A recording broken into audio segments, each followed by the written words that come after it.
What's up? What's up? What's up? Looks like ice. Another situation has happened. I see the NBA postponed the game in Minnesota. Yeah, how you doing, man? Pull on up, man. We frozen in, man. Frozen. It ain't gonna the weather ain't gonna break probably till Monday or Tuesday, man. Frozen solid out here, man. Pull on up, man. Pull on up. I wonder if you can do it there. Let me see.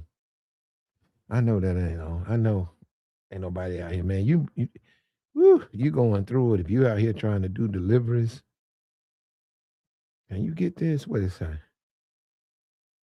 Offline due to severe weather.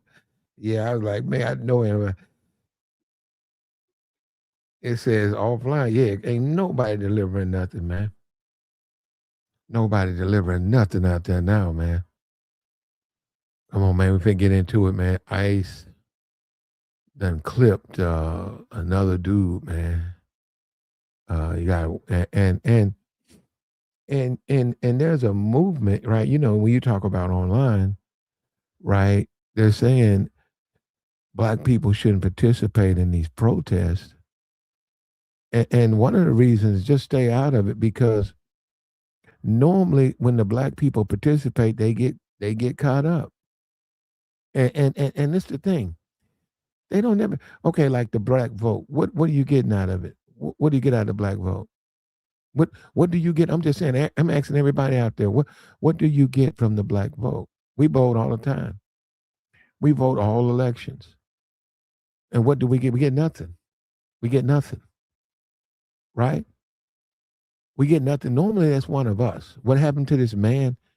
That's one of us. Now they believe this guy had some type of object in his hand. They believe this guy had something in his hand. And you look at the guy behind him, that's the ICE agent. And that's the dude. Now they was fighting him and they was got up off him. And the guy said he saw something. They say that's a cell phone. Well, Trump them say that wasn't, but his people are coming out saying that was a phone. And he had a conceal and carry, but he didn't go. I don't know. Anyhow, they got him about 9 times. About 9 times, man. They put him down. And normally that's a black person. So normally it's a black person. Normally it's a pack of lies. Normally it's a investigation. And normally 4 months, 5 months later, when the community has calmed down, they release a statement that it was the other individual's fault or there's no charges. It's just happened. And this is a rare opportunity now with these political parties. They're really fighting this time. The way Trump, he's not, he's challenging the Constitution. He's waging war. We know about immigration and all of that. It's just an opportunity, man, to see if blacks can finally get reparations. Maybe the whites will be willing to make this compromise. It's a possibility. It's a possibility if it's done correctly. I don't know. We got a ways to go. We have a ways to go, but yeah, it's smart, man. Stay out of all of that protest stuff, man. Just stay from down there. Let ICE, let his federal force, let them do what they want. Let them put people down. I saw where they had a Jeep and dude just drove right into the people. I ain't never seen that in America, man. They had a bunch of people they still was driving, man. They didn't run over them. They didn't run over them, but this is something else, man. And this is an opportunity where perhaps the Republicans and the Democrats are going to be desperate to keep power. Perhaps the Republicans are going to be desperate to keep power. Perhaps the Democrats are going to want power. And in order to get the black vote, they're going to have to think about maybe they need to do something. Maybe they need to get some reparations together. Maybe. So you got shot a white woman, They just shot this white man. White America is waking up. They see the administration just tell absolute lies, which is normally this is the wake up call to America. This is normally what they do. This is normally what they do. Anytime it's some type of shooting, right? Let's go. We can go back to Mike Brown. Hands up, don't shoot. Full of lies. Packs of lies, just lies. What happened? They told lies. They wind up the police officer. He beat that charge. Tamir Rice, playing with a stick, got shot.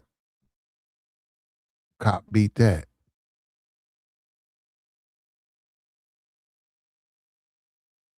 Trayvon, Zimmerman beats that. And believe me, there was a group of people that was pushing um, Zimmerman. They were pushing that. They wanted Zimmerman to get off. There's always going to be a group of people who want to see black people.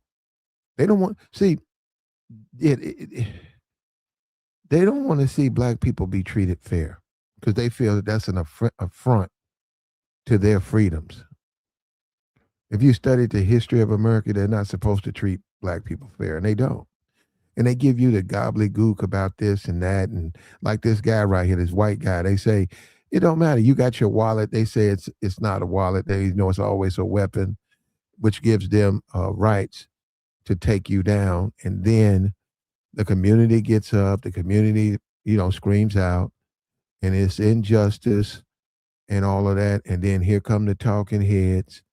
Here comes the head of this administration. Here comes the head of this administration. 4 weeks go, no, 2 years, no, 2 months go by. They have announced that there'll be no charges filed. Not only that, the police, they got fraternal order of the police. They lawyer up. They stand to the back. They got the blue line where they don't snitch on each other. They don't tell on each other. And finally, America is starting to see how it goes because they saw that guy. If you're going to look at that video, that guy's trying to get up. You see him right there. He's trying to get up. Yeah, okay, he had already shot at him or he must have missed because that crowd started to disperse. But that guy was right behind him. And he emptied that clip in that man. That man, I don't know what he had. I don't know what he had. If you look at the video, he had something in his hand. Cell phone, I don't know. And we see the administration come out with these statements that are counter to what you see. And it's tearing the fabric of our democracy apart. It's ripping it apart, man. It's tearing it to pieces. And doing this political discord, doing this situation now where you got the midterms, there's so much on the table. It's possible for black people to take a position that I'm only going to vote if I get something for my vote. Because it's normally the black person, that white man is normally a black man. And for once, you're starting to see this, what Malcolm say, the chickens are coming home to roost. And he got suspended, and that was, doing.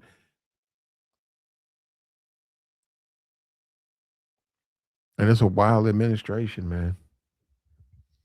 And they saying they're going to overturn the Civil Rights Act. The Civil Rights, said somebody, I think Trump, somebody administration said that they believe the whole Civil Rights Act was a mistake. And yeah, if you believe in racism, it was a mistake. Whoever said it, I haven't seen the article. Yeah, I agree. Couldn't agree more. Because like they said, you can't, there's Booker T. Washington, whatever. You couldn't teach a man to read because he can no longer be a slave if he knows he's a slave.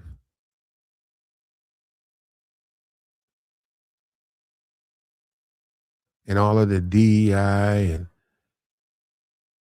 it's been wild, man. We got another body. NBA postponed a game. I thought LeBron was going to cancel. I thought it was because he runs the NBA. Well, they postponed the game, and of course Ernie and Barkley and Shaq, um, they act surprised though. To me, Barkley acts like I don't get Barkley. I mean, he acts like he probably ain't been paying attention because wasn't Barkley the one saying Black Lives? But what was the thing about the police? It was something about the police.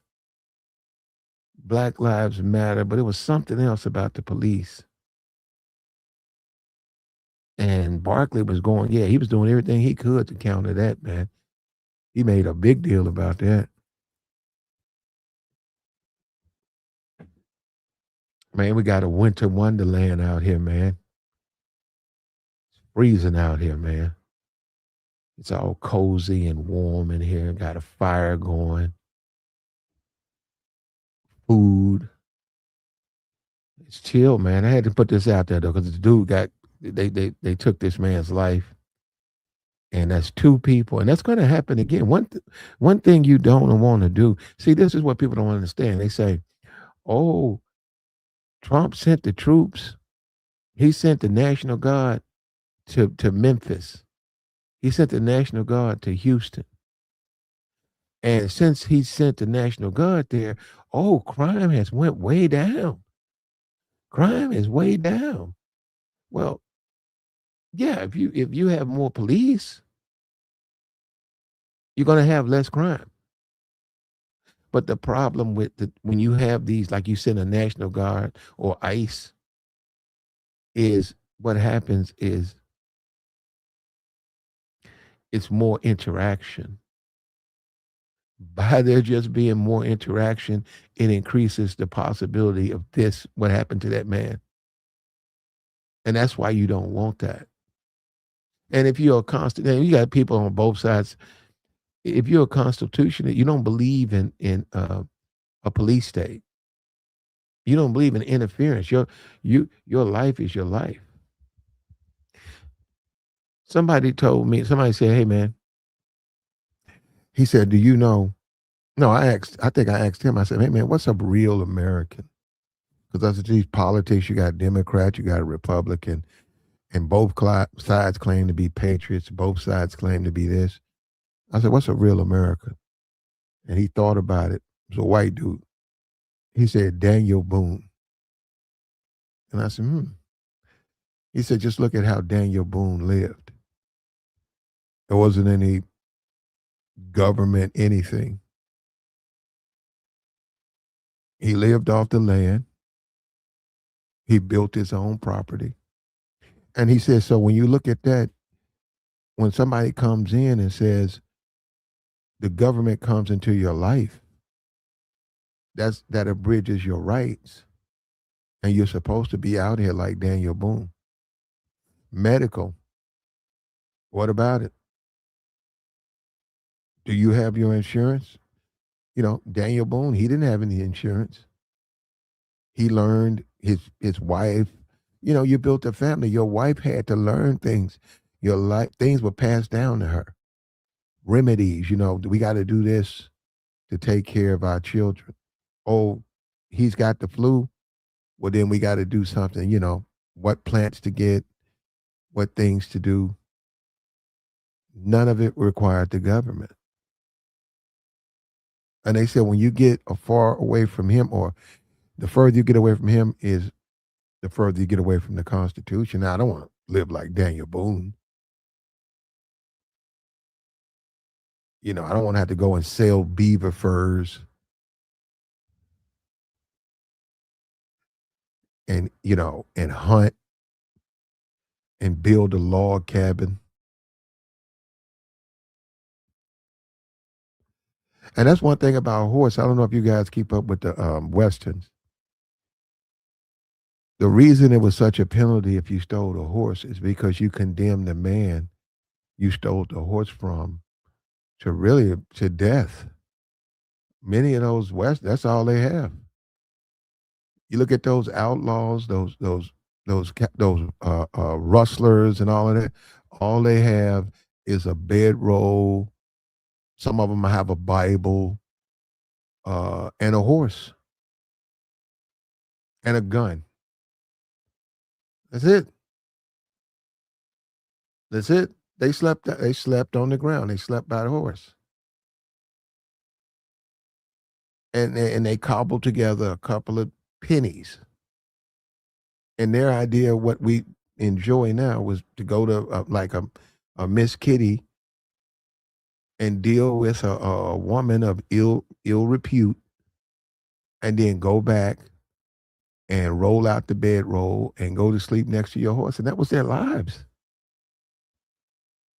And that's where you have this pushback because all of this hotels for immigrants. Oh, we can't find enough room. Let's put them up in some expensive hotel rooms. The taxpayer pays for that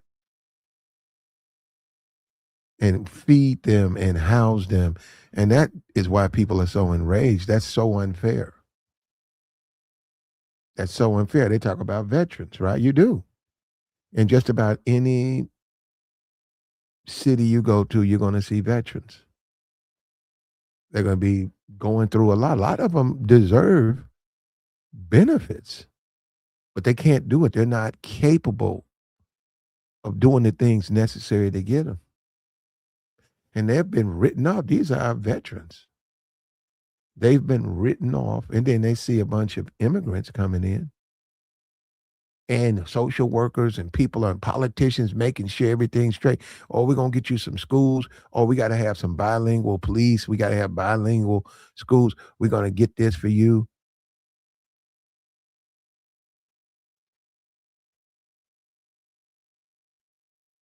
And then you look at someone like a Nicki Minaj, and she's a proud immigrant.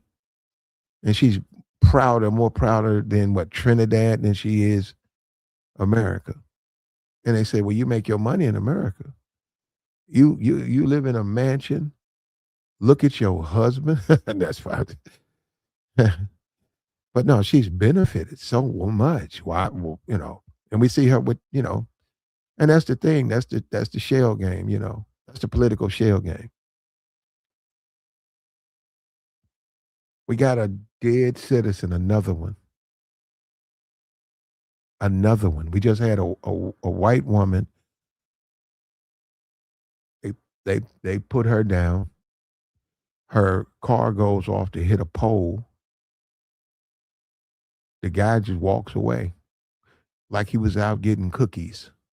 He could care less. And people were more concerned with him.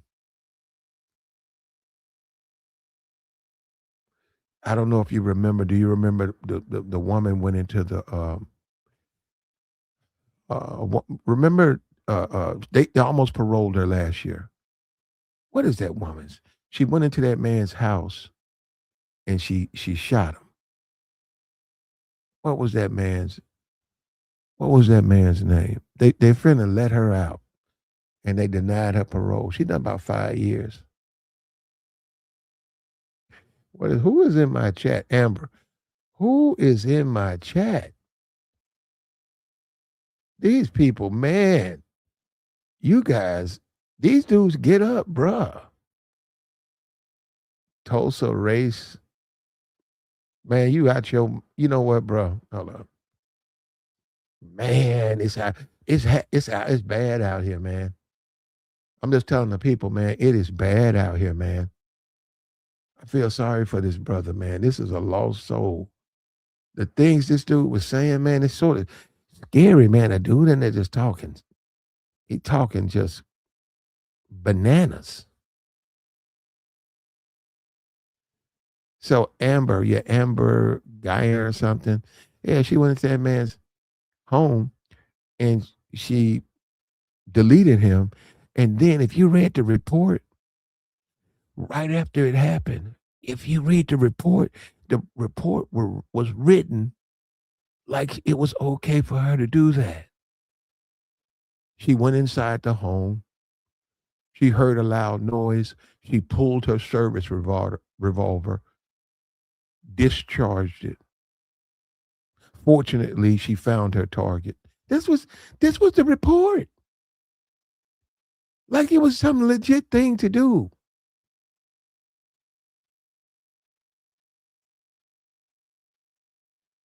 So blacks, they're sitting this one out. Now, I wasn't born yesterday. Botham Jean was the man, right? I wasn't born yesterday, man. I'd love to be on the receiving end of some reparations. It's rolling the dice, but not voting. I mean, it's up to you. I agree with this. The more this thing is, if ICE keeps making mistakes and deleting people, I wouldn't go down there around them. So blacks can use this as they can take this moment and let both parties know they're only going to vote for the one that supports cash reparations for the descendants of slaves. And they're at it now. You can see the democracy's going. The Democrats may look at it and say, we can't take no more of this. The Republicans may look at it and say, we got to buy these votes. We got to get these people on our side so that we can maintain power. Now, we've never played it like that, but this is an opportunity. The problem for black people is they don't have a central figure. It's certainly not Obama. And that was by design. That's by design. You cut the head off the fish. You don't have to worry about the rest of those guys. So all these individual pockets, you gotta have a central figure. And until the black community has that, it's going to be harder to achieve that goal. Even with the FBA and ADOS, they're both descendants of slaves, but there's schism. You see that? You know what I'm saying? That's a schism. They're not all together. They're not. FBA is Foundational Black Americans. That's one thing. ADOS, descendants of slaves, American descendants of slaves, different thing. And the thing about that with the reparations debate, right, is if you're in a movement to get reparations, but you don't like your fellow brother, I mean, it's sort of like it don't even make sense though, because they would go basically, if they're descendants of slaves, they would be awarded.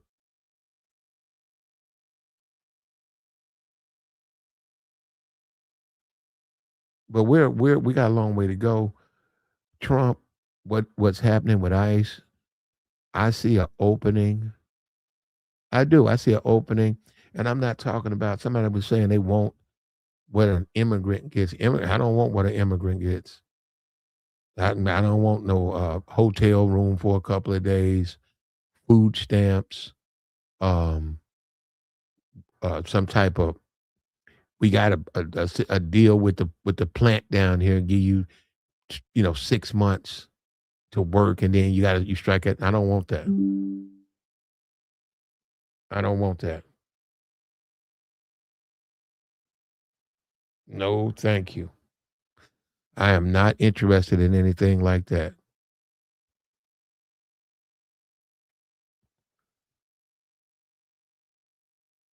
He said reparations, that's BS. Well, the problem, Edward, is it'll be coming out of your pocket. And because of all this political discord, it's very possible that once the movement will finally get the legs it needs, because both of these political parties are going to be scraping. They're going to try to get every vote they can. especially with the Congress and the Senate. You already heard Trump said, "I'll be impeached." And I'm this right here on the heels of this man was a vet. He worked at the VA, ICU, um, first responder. This man, I mean, people can look the other way, but he wasn't somebody down there just bothering people. He was exercising his rights.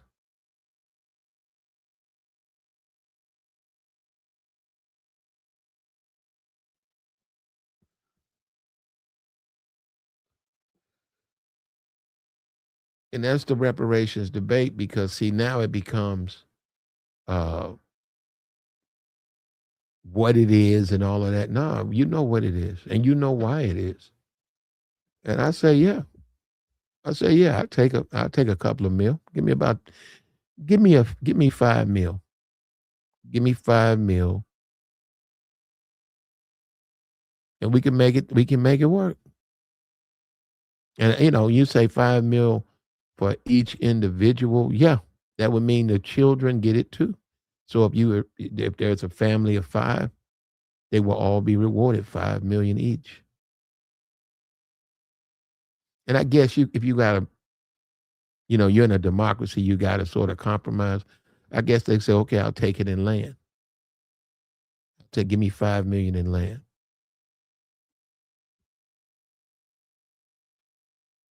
I've seen it. Once I heard a conversation, they were saying the housing projects, Cabrini Green, Old Block, all of these, these gang infested communities. They said what we should do is go into those communities and relocate all of those people. And they were saying, where you gonna put them? They said, well, have you ever seen our highways? If you look at the long strips of undeveloped property, you could put a home on the highways and get them out of those ghettos and change things. You can look at that as a form of reparations. But this is an opportunity, man. I don't know if blacks are going to reach out there to it. Oh yeah, and the whole rolling thing. Rolling is a paid Democratic Shield, Bakari sellers. Yeah, yeah. But so is but you don't think they're white Republican shields? You don't think Steve Bannon? What do you think he is? What do you think Tucker Carlson is? You don't think those guys are paid? You don't think they're paid? Ben Shapiro, you don't think they're paid to support one side of the fence? Bill Maher, all of these guys, man. He said, so if your uncle were to commit, you can't use that language, brother. I'm about to delete that. But he died 15 years in his sentence. Your uncle got 25 years, but he died 15 years in his sentence. Should you have to do the additional 10 being that you are his descendants? Um, no, you don't have to do any time, but you would, America, right? The reparations would come from America. The money is going to be taxpayer money. It would come from America. You're making it seem like it's an individual thing. It's not. And the thing about this, and this is the thing you have to deal with. It's something that the country does all the time. Now, like I said, that somebody coming over here from Haiti, and they get $25 voucher, hotel room, uh, social workers come in, you give them, help them find a job, food stamps. Nah, that's not reparations, and I don't want that. I heard a guy say that they want the same thing the immigrant gets. I said, man, see, that's another thing about the reparations. People are going to be different about that. Some people will take $10,000. I wouldn't take that. Some people will take $5,000. You got to give me 5 mil, man. And Joe,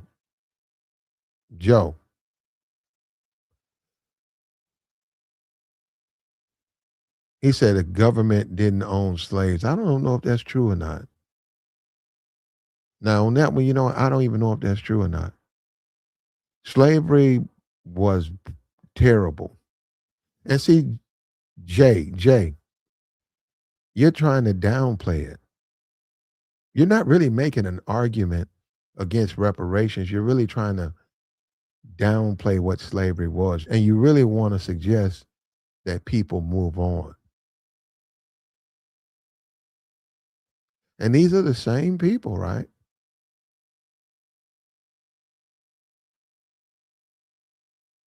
Who support foreign aid.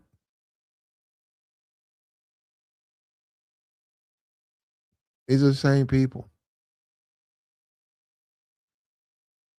We live in a country where people say they don't like Obamacare, but they love the Affordable Care Act.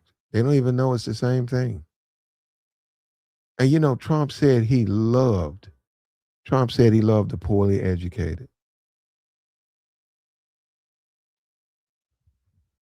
And it goes back to the whole slavery thing. They said, what, you don't want to educate a slave because then he'll know he's a slave. And you have a lot of people out here, man, who don't, they get the talking points and they're fed the BS. They're fed racism and fear. And just the fact that a black person is succeeding causes them distress. And Obama, because a lot of this whole Trump thing, that's the Obama effect.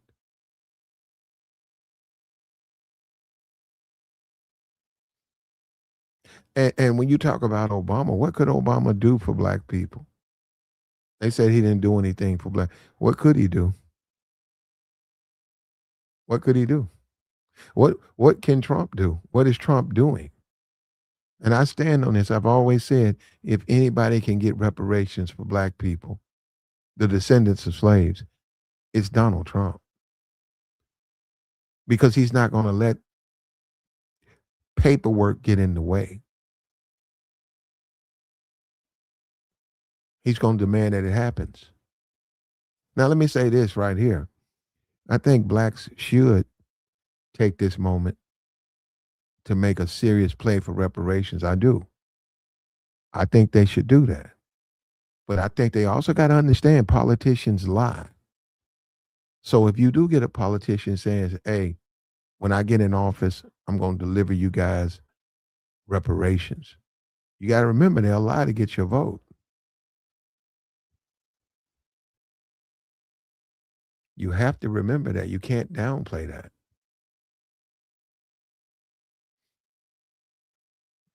And this is how you get things politically, man. It takes years. But you have to let them know that, you're not going to just give them your vote.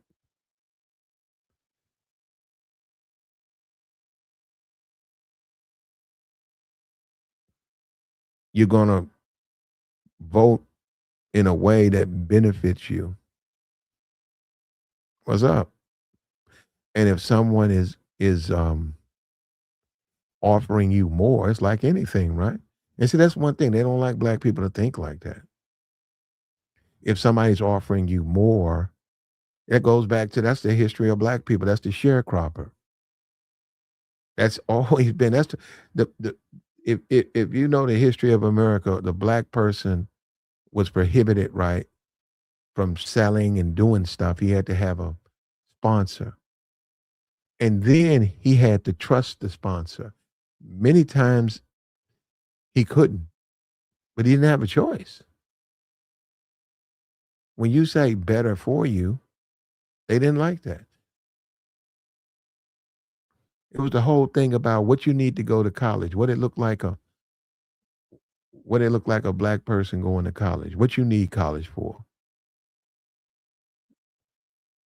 Isn't that and that's and see, and that's so we get into talk radio, and talk radio is a campaign against civil rights. It's against black progress. They've always been like that. But these people, these small, Sean Hannity used to paint walls, used to hang wallpaper. He got into talk radio. Now he makes what 45 million a year. But he pushes an agenda. He's not anybody fair. He's one sided.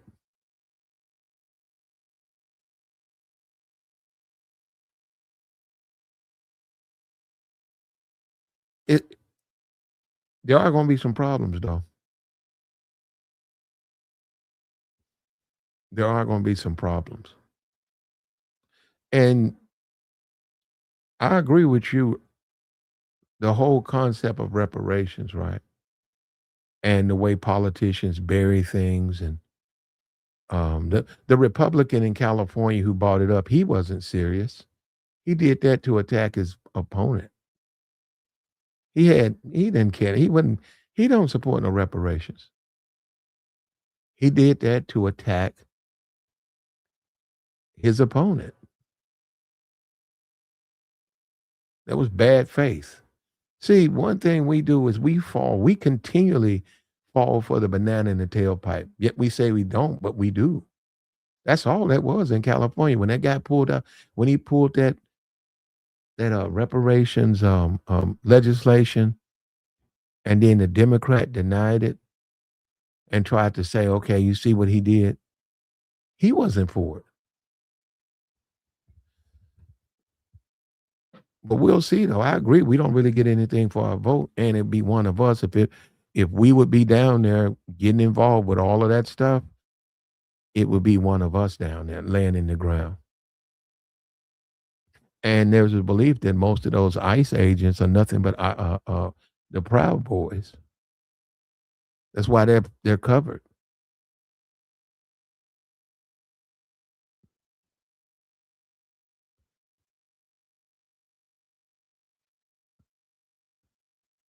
And see, that's what you get with the Negro. Most of the time, all you get is a spiritual. They'll have a couple of black people singing uh, My Country, Tears of Thee. He said welfare is free for all blacks. Well, the problem with that is welfare is for all Americans. You can get a welfare check in Puerto Rico. You can be on welfare in Hawaii. And the majority of people on welfare are white people, non-blacks. How about that? The whole welfare, social safety net, that's not going to work, man. Reparations is, and it shouldn't work. Reparations is specifically for damages.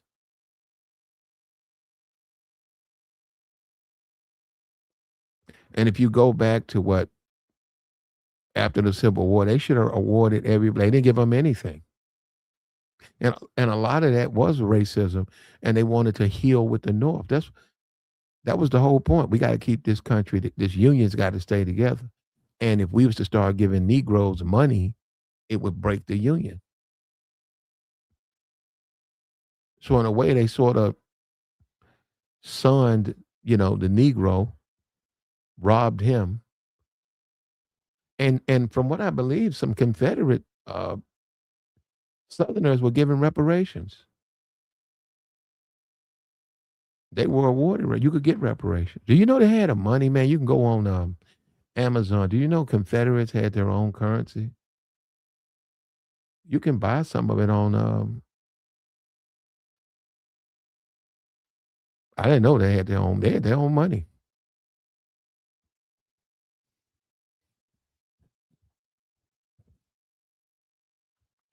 And people believe the Confederacy, right? When you talk about back then, right? They believe like the South.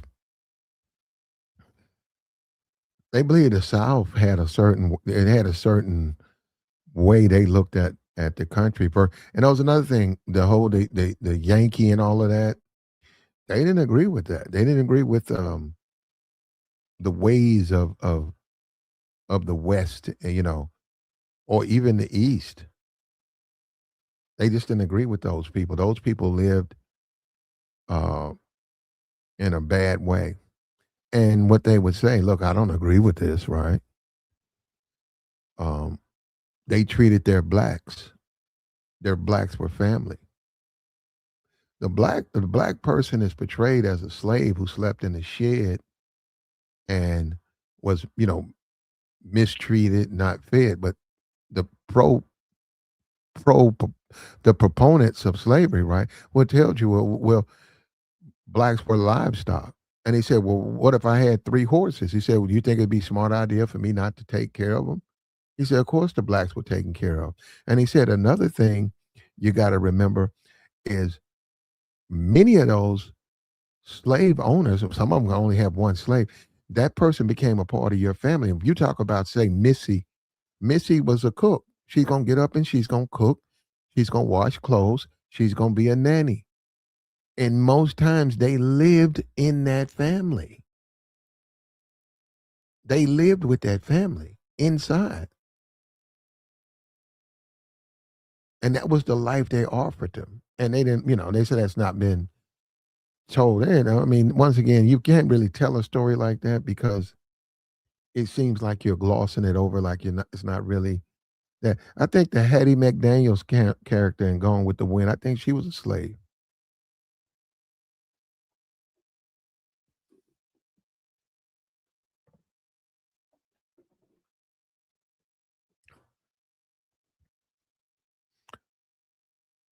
Like the stream, man. We snowed in, bro. Man, we snowed. I'm snow, man. Whole city, man. Iced up. Like, you know what I'm saying? You know how you look at the roads? Ain't nobody out there, man. My car is like under 4 or 5 inches of snow, man. I'll be out there for 3 hours trying to get all that off. I need to put it in the garage, but it's too late now. Well, I can get in there. I can get in there. I don't need the window. I can get in there, but it's too late. I normally stick it in there. It's about 5 inches, man. They said it ain't gonna break till probably Tuesday. So we can catch up on some loads, man, if it's all right, man. Glad you guys can pull up, man. I wish I could find me a someone to explain to me why they don't support reparations. I'd love to hear that, man, because I don't understand how they can even think like that. Let me see this right here, man. We're gonna drop this link, man. I don't I don't think anybody can make a legitimate claim against it. I don't. And yeah, that's what happens. It's going to affect. It's going to affect you. The descendants of slaves will be uh, the descendants of slave owners are going to be taxed to pay off reparations. It's just the way it is. There's nothing you can do about it. And the whole conversation about white guilt is a direct insult to the suffering that was caused. White guilt. So if somebody runs into the back of me, a white man runs into the back of me and he's bankrupt, he's going to lose his business. I'm supposed to be more concerned with his what's going to happen to him as opposed to I lost 2 kids because he ran a light and plowed into the back of me. And that's what when you don't want to pay the reparations, that's the same thing. And Malcolm made the point. Malcolm, the ballad of the bullet. Malcolm said that black people, because he didn't like Dr. King's civil rights movement, he was against that.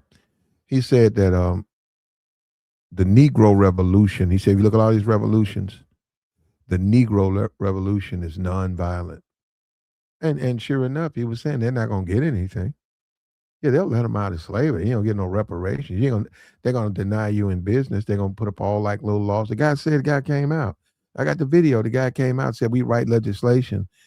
And he said we studied the Negro. He said we know the Negro will get frustrated. So if we make a form long, if it's 4 forms, you need to fill out these 4 forms. He said most of them won't fill it out. And he said that's how we can control. And he said we're very good at it. I wonder how long that reparations form gonna be, man. And actually, I've experienced that, man. You got to go to this location, fill out this form, then all the way across town and talk to this person. So if you don't have a car, you got to fill out this form, then go way across town. But they set it up like that to cut you out of the money. I got fired one time. Well, I didn't go to work. Okay. No, no, no, no, no. I'm trying to remember. I got fired. Well, I got fired before. I got okay. This job fired me, right? And I tried to get my unemployment, and they said, "Well, you're not eligible for it." And I said, "Why not?" They fired you for cause. They had a reason to fire you. They said basically what they're saying is no, no, no, no, no, no, no, no. I'm sorry. They said you quit.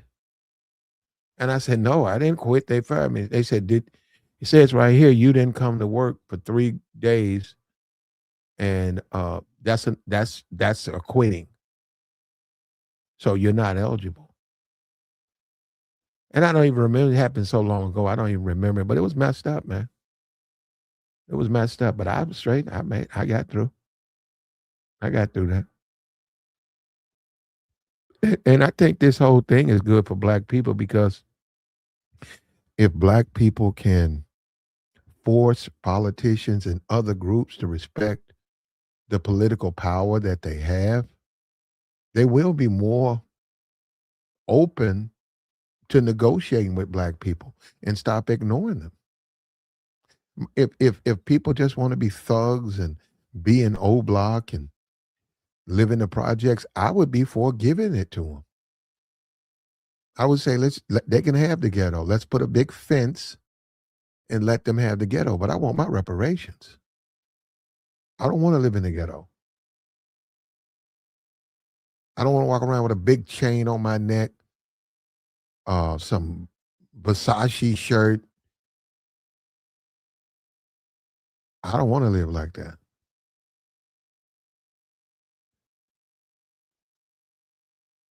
But see, like I said, we're not supposed to even be having this conversation, man.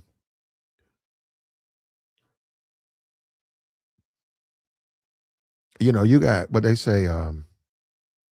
Yeah, you do. You have black people, man. They're born in poverty. They're born in poverty,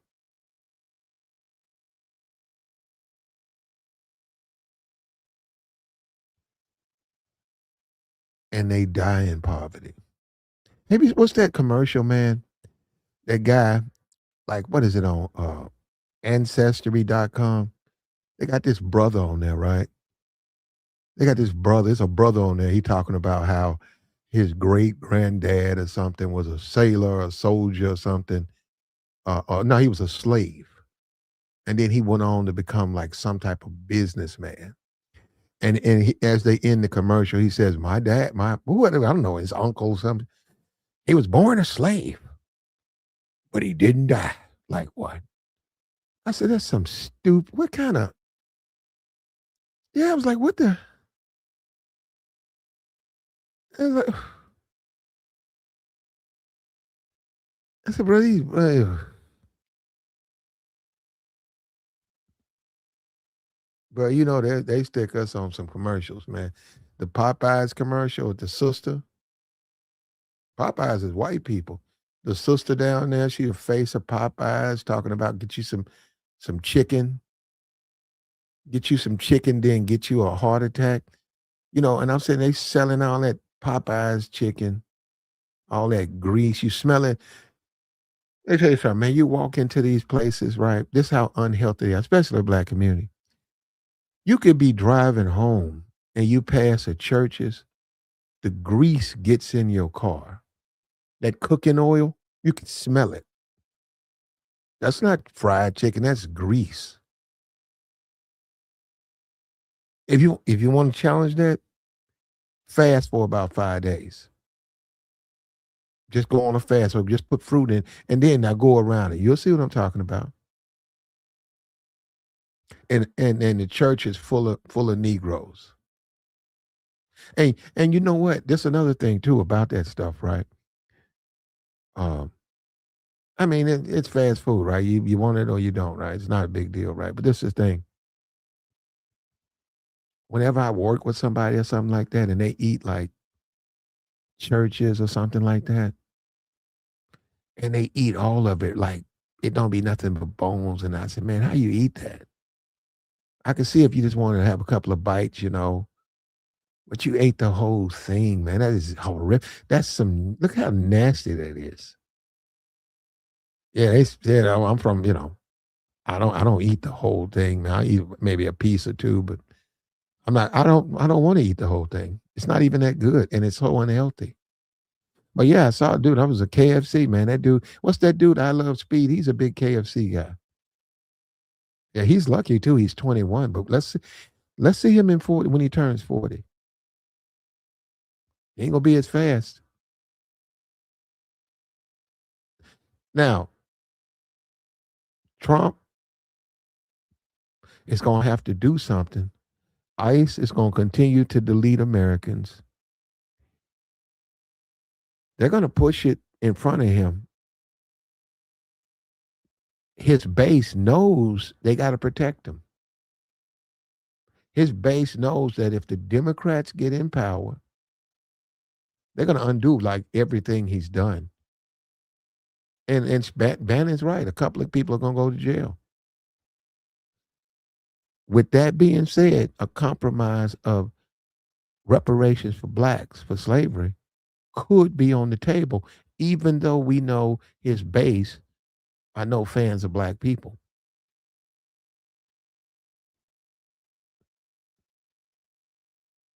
And I'm not talking about no $200,000 though. See, we got to get down on that. We don't. I mean, Trump. Yeah, I don't want. I don't want no lie from Trump. I want whoever's going to do it. I want $5 million in my bank account.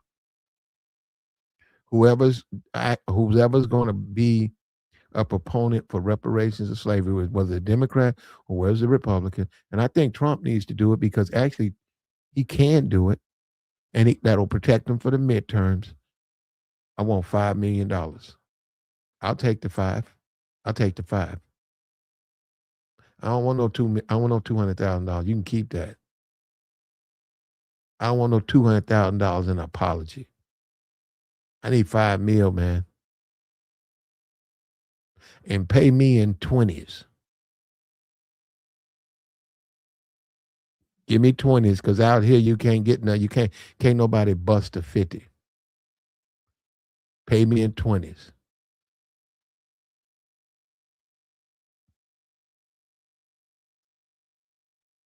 You have to wonder, do we really want that though? Because man, so it's so much. When you think of the movie The Mac, the guy said he kept all his women broke because if they woke up with some money, they subject to go crazy. That's how America treats black people. That is how America treats black people. They treat them like they hoes. And when you start talking about do for self, see, they don't do that. Not black people. It ain't about being independent. It ain't about having your own. It's about being dependent and serving. And they got the Negro now.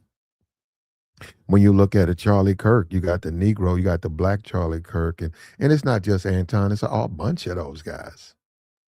And when you listen to them, they're anti-black. If you just listen to what they're saying. But it's money in that. It's a lot of bread in that. It's a lot of bread in that. And you can make a case that neither party is pro-black. You can make that case. But who's the there is the country has successfully dethroned any potential black leader. There is no there's no singular black leader in the black community. Now, the problem with that is you assimilate. When you assimilate, when you disperse your power. A voting block is a voting block.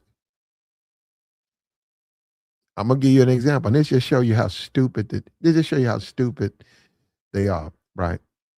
And they are. In my city, the Latinos, they congest in one part of a town and slowly they build a community. And they force the politicians to put bilingual teachers and police in their community. And they force the politicians to meet their concerns because they're a voting bloc. And that's why they get taken care of. The Negro, he doesn't do it. The Negro wants to live next door to the white man, that Negro in the project, you know, they're dispersed. And they say, well, what about the Negro? What about him?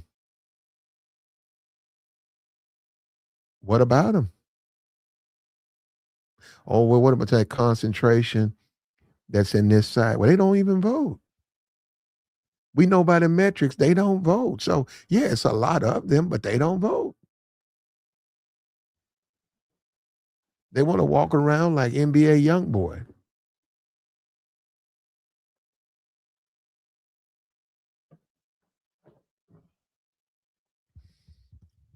They want to walk around like NBA. Yeah, that's the world we live in, man. Social media has opened up so many windows into the black community, man. And you can see the dysfunction now. You can just see it.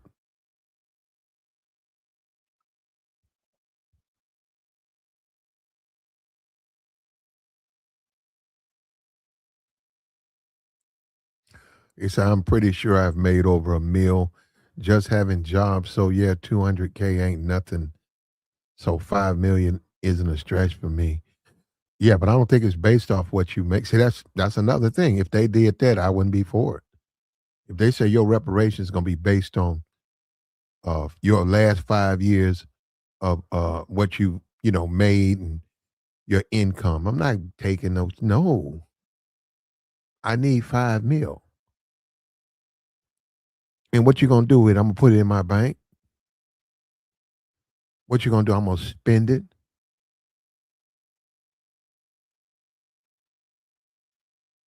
What about the people who burn through their money? What about them? That's their problem. You know, hey, you gave them that's where America messed up. They didn't do it. You got to give them the money, man, and whatever happens, happens. Then you go on with your life, man. The church gonna get it. Okay, they'll get some of it.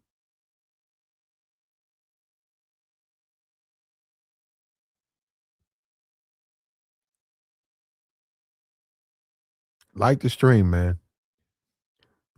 We snowed in here, man. We snowed in, bro. It's like a white Christmas, man. Like the whole thing, everything covered in snow, man. It's quiet. You know, when it snows, you can hear anything. It's real quiet. And it actually is beautiful when it snows.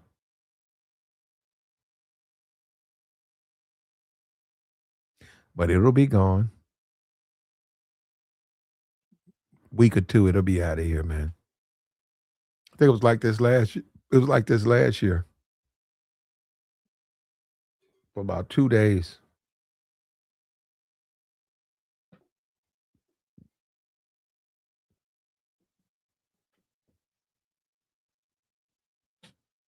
ICE agent laid a man down. They claim. Let me see what they're saying. What's Trump's response for the Donald Trump response for yep, there we go. For the okay, right here.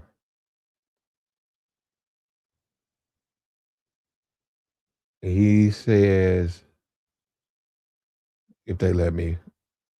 Yeah, I knew they won't let me. The New York Times, man.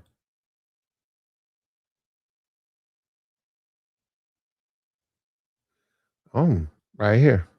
It says Fox News. It says judge blocks Trump's administration from destroying or altering evidence in the Minneapolis deletion right here. It says they already filed a lawsuit after claiming they were unable to inspect scene. Wow, that's crazy there, bro. Federal judge in Minnesota has blocked the administration from destroying or altering evidence. Ruling came after criminal apprehension filed a lawsuit Saturday to prevent the destruction of evidence in the death of Pretti. That's that man's name, Alex Pretti. Mm, that's crazy, man. Said according to there it is. According to Homeland Security, Petty approached border officers armed with a 9mm pistol and violently resisted when they attempted to disarm him. Yeah, I mean, if that's what you, I mean, I wasn't there, but let me see right here. I don't know what that is. There, he does have something in his hand. That's he has something in his hand. The guy's riding on his back, and he shoots him a couple of times, bunch of times, and so no matter what, when this goes, we know that, I mean, you can't really believe what's going on. This is going to be when all is said and done, his survivors will be given some money, but this ICE agent, nothing's going to happen to him, and they'll probably go on to do it again. And eventually, they are going to run across somebody black, and it'll be interesting. What happens. Eventually, that's going to happen.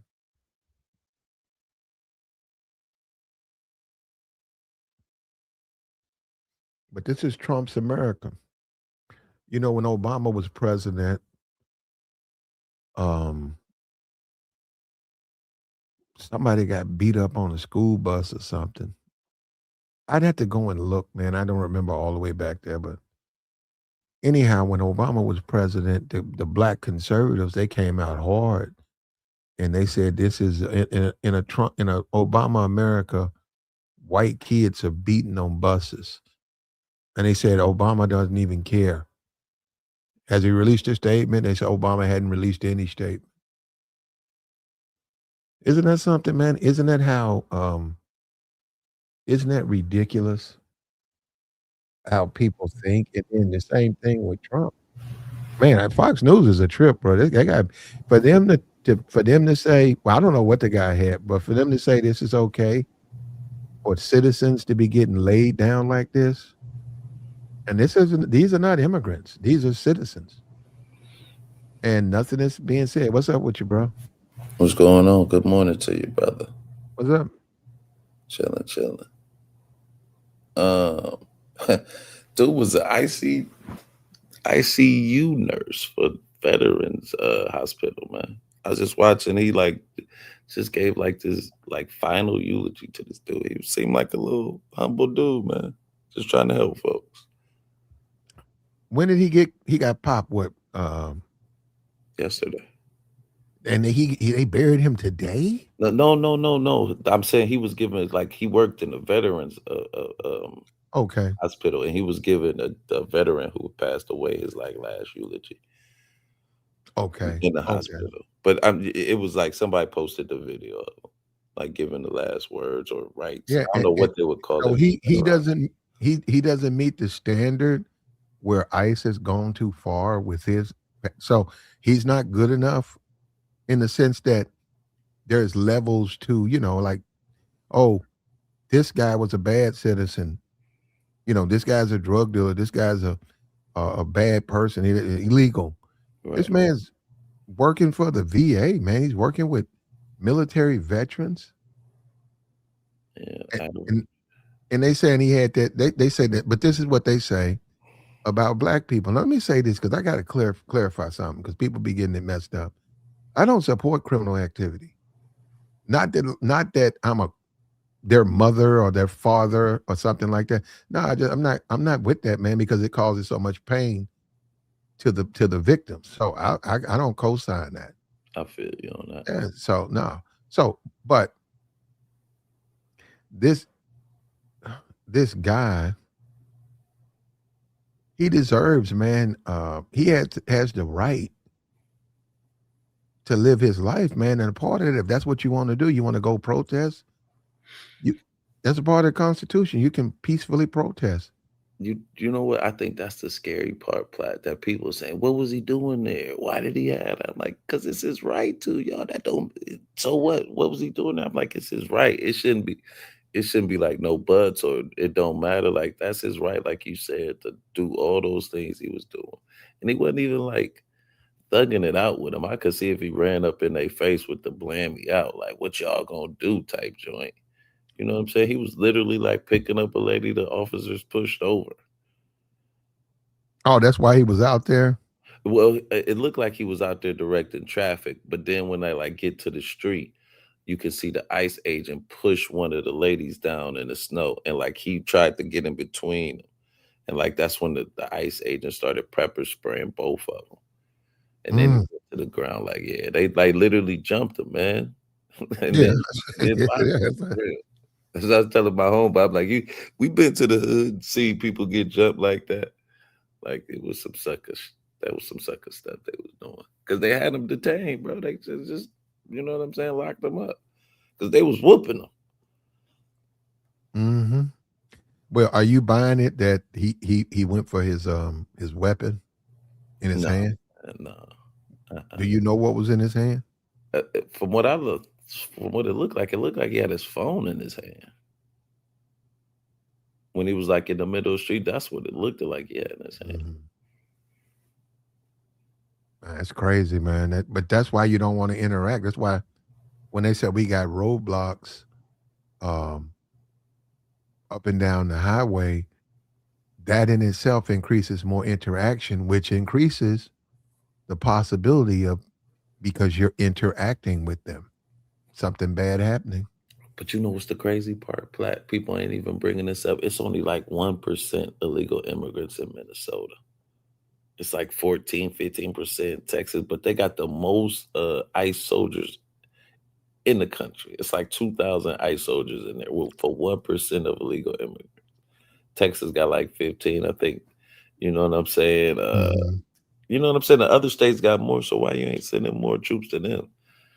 But then I was reading last night that Pam Bondi sent the letter to Tim Walz like, yo, if you give us your voter registration, we'll leave.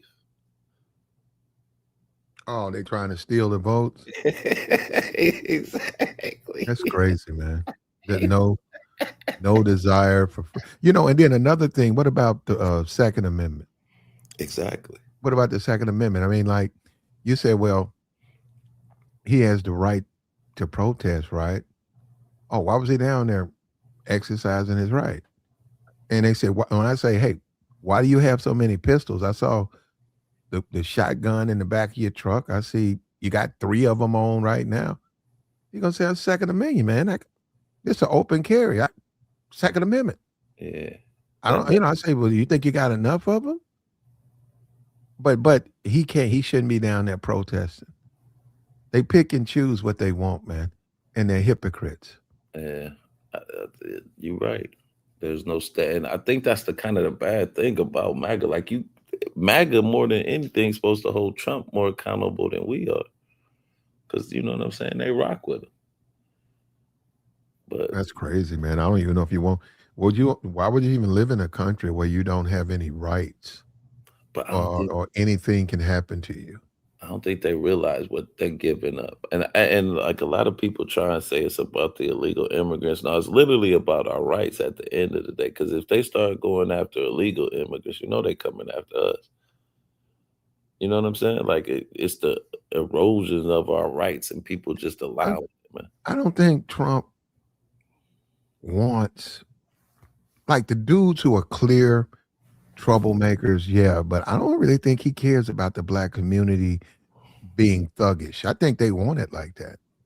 Mm. Dysfunctional. I think they want it like that. Yeah, yeah, I agree with you on that. If they would more likely go after the black intellectuals because they want to remove, they've already done that though, because there's no central figure. They beat the drum of independent, beat the drum, and uh, I'm an independent voter. I'm an independent thinker. And they beat that drum, and they disperse the black community. They've done that. That's a good point, Black. No, But we there's don't no move like there's that. no leader. Every time their one shows up, they attack them. They've been doing that. That was back with J. Edgar Hoover, right? Yeah, yeah. So by them not having a leader, they don't really have to do anything with the black community. And like I said, right now, I'm in a community, and the Latinos, I saw they all pick a side, and Indian community.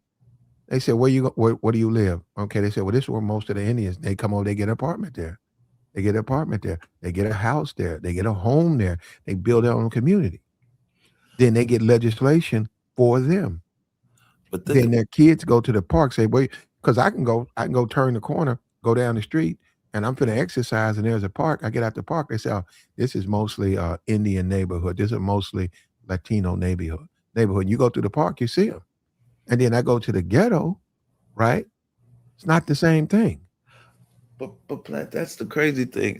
Even when we didn't have no money, we was still like that. Like your auntie or your next door neighbor would look out for you, so on and so forth.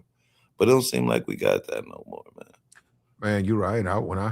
For me, man, you talking about when I was like 5 and 6, man, let me tell you something. And this is where I think a lot of the youth in America, they in my opinion, they really miss this.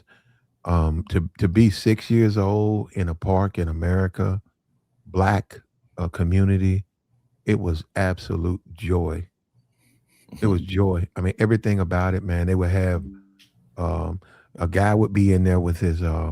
It would be somebody from the community, and that's his girlfriend. And you knew a little of them. You was a little kid, and they just be in there, and then right over there, guys throwing a baseball.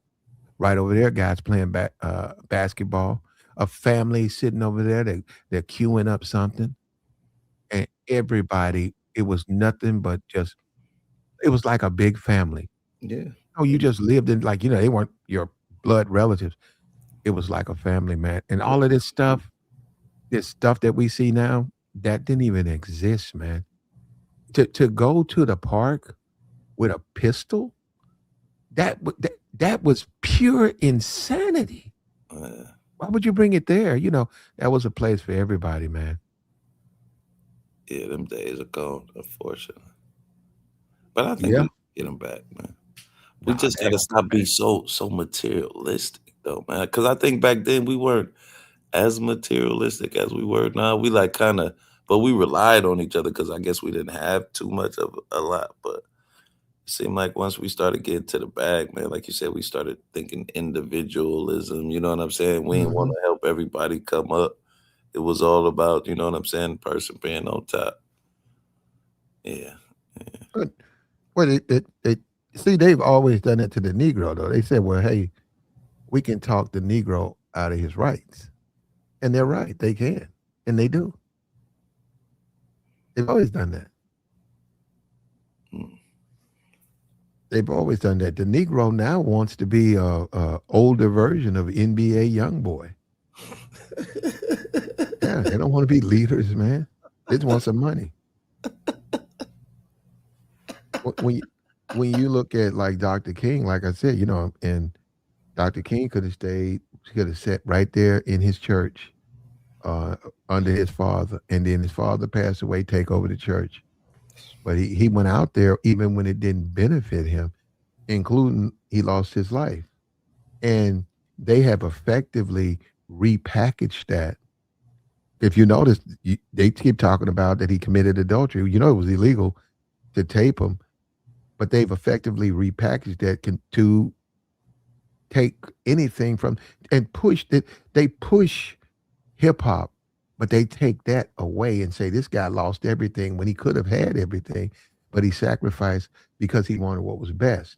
We don't want to. We don't want to tell that story. Yeah, Tell the story of how Negroes just be, popping each other, and like it's worked. It's worked. It's yeah, worked. like Scarface said, "You're not good. You just know how to hide," and that's the truth. They know how to, you know what I'm saying? They know how to Hmm. hide their dirt, man, and then use us as a scapegoat. They've been, like you said, they've been doing this since the beginning of time, or since the Always done beginning of this. this country. They've always done this, man. And the well, I don't know if this is a good thing. The different thing now is happening to white people, and and they're seeing it in real time. Where does he have a weapon? I mean, does he have a gun? Oh, I think it's a phone. Well, what do you think they're going to say? They're going to say it was the officer feared for it, and nothing's going to happen to him. And yeah, his family will get a couple of meal or something like that, and then because they don't really care, man. Man, they spend so much money on that too, on like settlements, like 8, 10 billion just on racism alone every year, Hmm. just on settlements. That shit is crazy. Do you think that black people can effectively use this moment to champion for reparations? And whichever party supports that movement, vote for that party? At this moment, no, I don't think we gonna. They how no, they ain't gonna let us get in reparations right now. What they gonna say is, we're popular on, so we can't worry about y'all right now. We gotta get the country together first. Well, okay, let's get the country together. Are you going to be for reparations? I am, but you know what's the crazy part, Platt? Old girl Mhm, was for reparations, Harris. But she did it slick. How mhm. she got her way out. She said if they legislate reparations bill, I'll sign it. But see, the trick is you got to get the legislation to make the law. So if the legislation don't make the law, she can say, "Well, they never brought the bill to my desk to sign it." You know what I'm saying? Well, So I sort of agree. I don't think Harris um, should have ran. Um, I don't think she should have ran. I think Joe Biden let everybody down. oh, definitely, Doing that debate when he I don't know what he I don't know what you call that. you know And what then he let down that plat? Not him not acting like Trump. Like he should have saw Trump as the threat that he was. He should have been trying to get all that dirt out. Like, and I ain't just saying with the that's not politics. No, no. it is No, Trump no. The doing way that. the way Trump's politics is very unique. A politician rarely just addresses his opponent the way I get what you're saying. That's not how politics talk to each other. Yeah, you're They right. have their own language, and a lot of times they don't say anything. Yeah, I But get what Trump is in your face, you suck, and that's his style. but you almost have to adapt that to beat him. You know what I'm saying? Like you can't just be no nice guy and dude. It's like that Looney Tunes cartoon when Daffy Duck and Porky Pig was fighting, and Porky Pig would poke him in the eye and punch him in the. You know what I'm saying? He was like, Mhm, "It's illegal," and that's how Trump is. But remember, in the cartoon, Porky Pig started doing it to Daffy Duck. Like he poked him in his eye, stomped on his foot. Like you mhm. got to do that to Trump. You got to get what he get. When the last time you seen that cartoon? Man, years You ago. But still remember it? it's a classic, bro. That was a classic. It's Looney classic. Tunes. You don't It's, remember that? I've seen Looney Tunes. I don't remember that. No, I don't remember the cartoon. Yeah, Daffy Duck and Porky Pig was fighting in a box, or it might have been Bugs Bunny. It was like one of them. Man, what's the one? Hanna Barbara, is that it? Hannibal with like No, Flintstones, that was the cartoon creator. They had it like uh, Flintstones, Jesse. no, I don't know. They might have had those, but They- Oh, what was you that? That dog hungry hound or something? Dastardly. Oh, what was his name? I think it was Dastardly in the mud. Yeah, it was In the Heaven's Murgatroyd. Barbria. Yeah, Hanna It was Barbera. Hanna it Barbera. was terrible. Those were the worst cartoons, man. Like no, I like Looney Tunes, right? Yeah, Looney But Tunes. those Hanna Barbera cartoons were horrible. Yeah, I have the Jetsons was all right. And what was Tuesday? I think it was Dastardly though. And that one That was nigga kind said the Jetsons. You thought it was gonna be like we're in 2026. I thought we was gonna be having flying cars and all that. I thought it was I thought it was gonna be like Back to the Future, man. Now, those days are over, man. I And, mean, but Platt, you gotta think about it, man. Like the 80s and the 90s was like the peak of American just us nostalgia because it was the best of like the 60s and the 70s. Oh man. 80s and the 90s was the shit. 80s, the 80s was well, you had the 60s, and really nothing was more transformative than the 60s because of the Vietnam War, Right. uh, and just everything that was going on. And then you had the 80s, and the 80s took it to another level. Man. And I don't even know if you say the 90s, I grant you, I don't Well, see you know, nothing I in mean, the I'm 90s that nine- was, huh? I said I was a teenager in the 90s, so maybe that's why it's so Okay, nostalgic. maybe okay. You was a teenager. Um, and then after, we was supposed to Y2K, right? We weren't supposed to make it through 2000. Everybody buying water. we made it through that. And I mean the internet. I said that you go with the 60s transformative, 80s, 80 from 80 to 90 transformative, then all the way up to like 2010 when age of the internet, when the internet took off, and it's still growing, it's still becoming. But when it became everybody got emails, your postal service s- took a hit because everybody was doing emails. Everybody.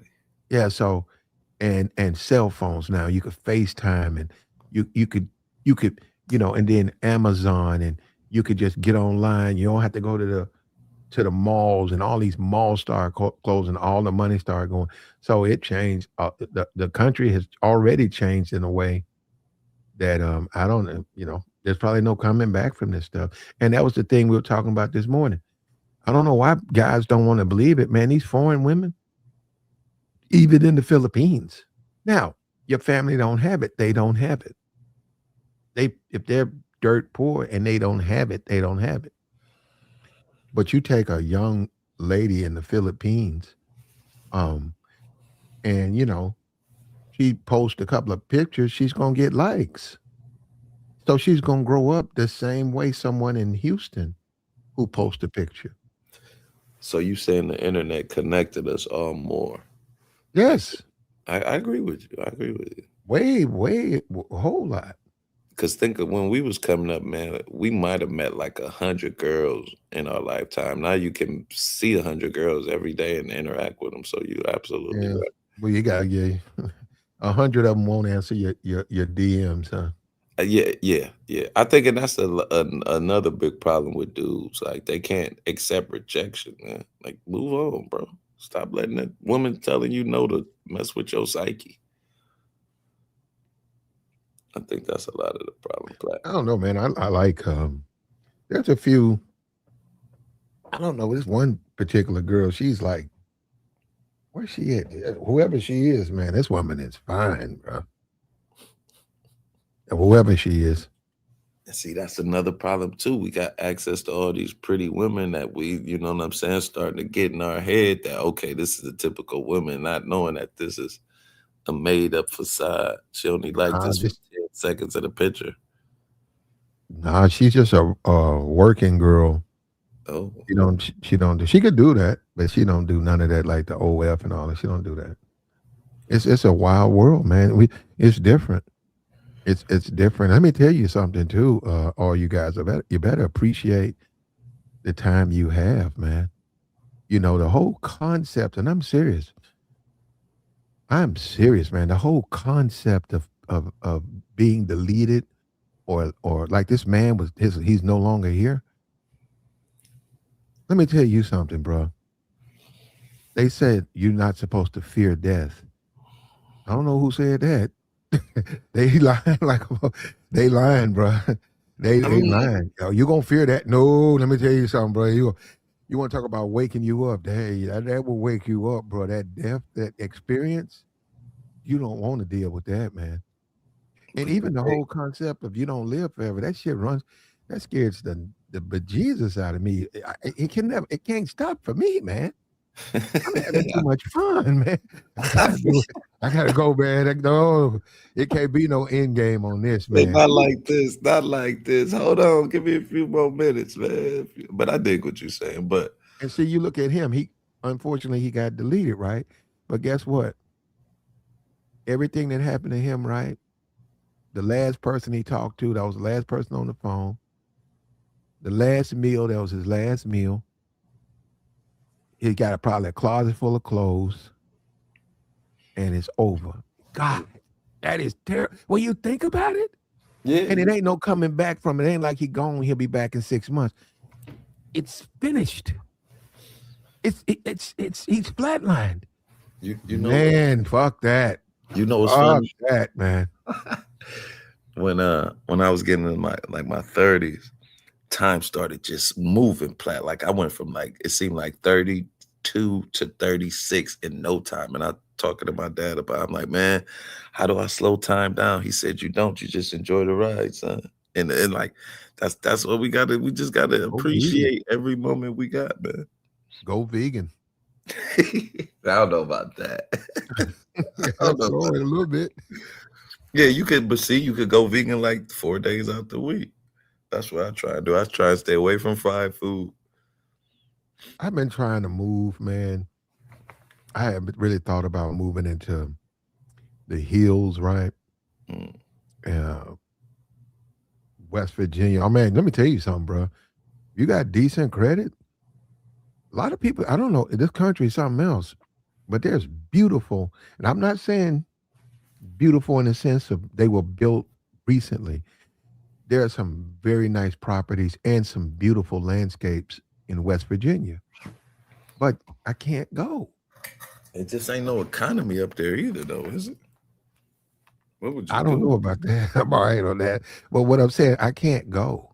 You know why? What? Oh, I hate to say this. I hate to say it. I like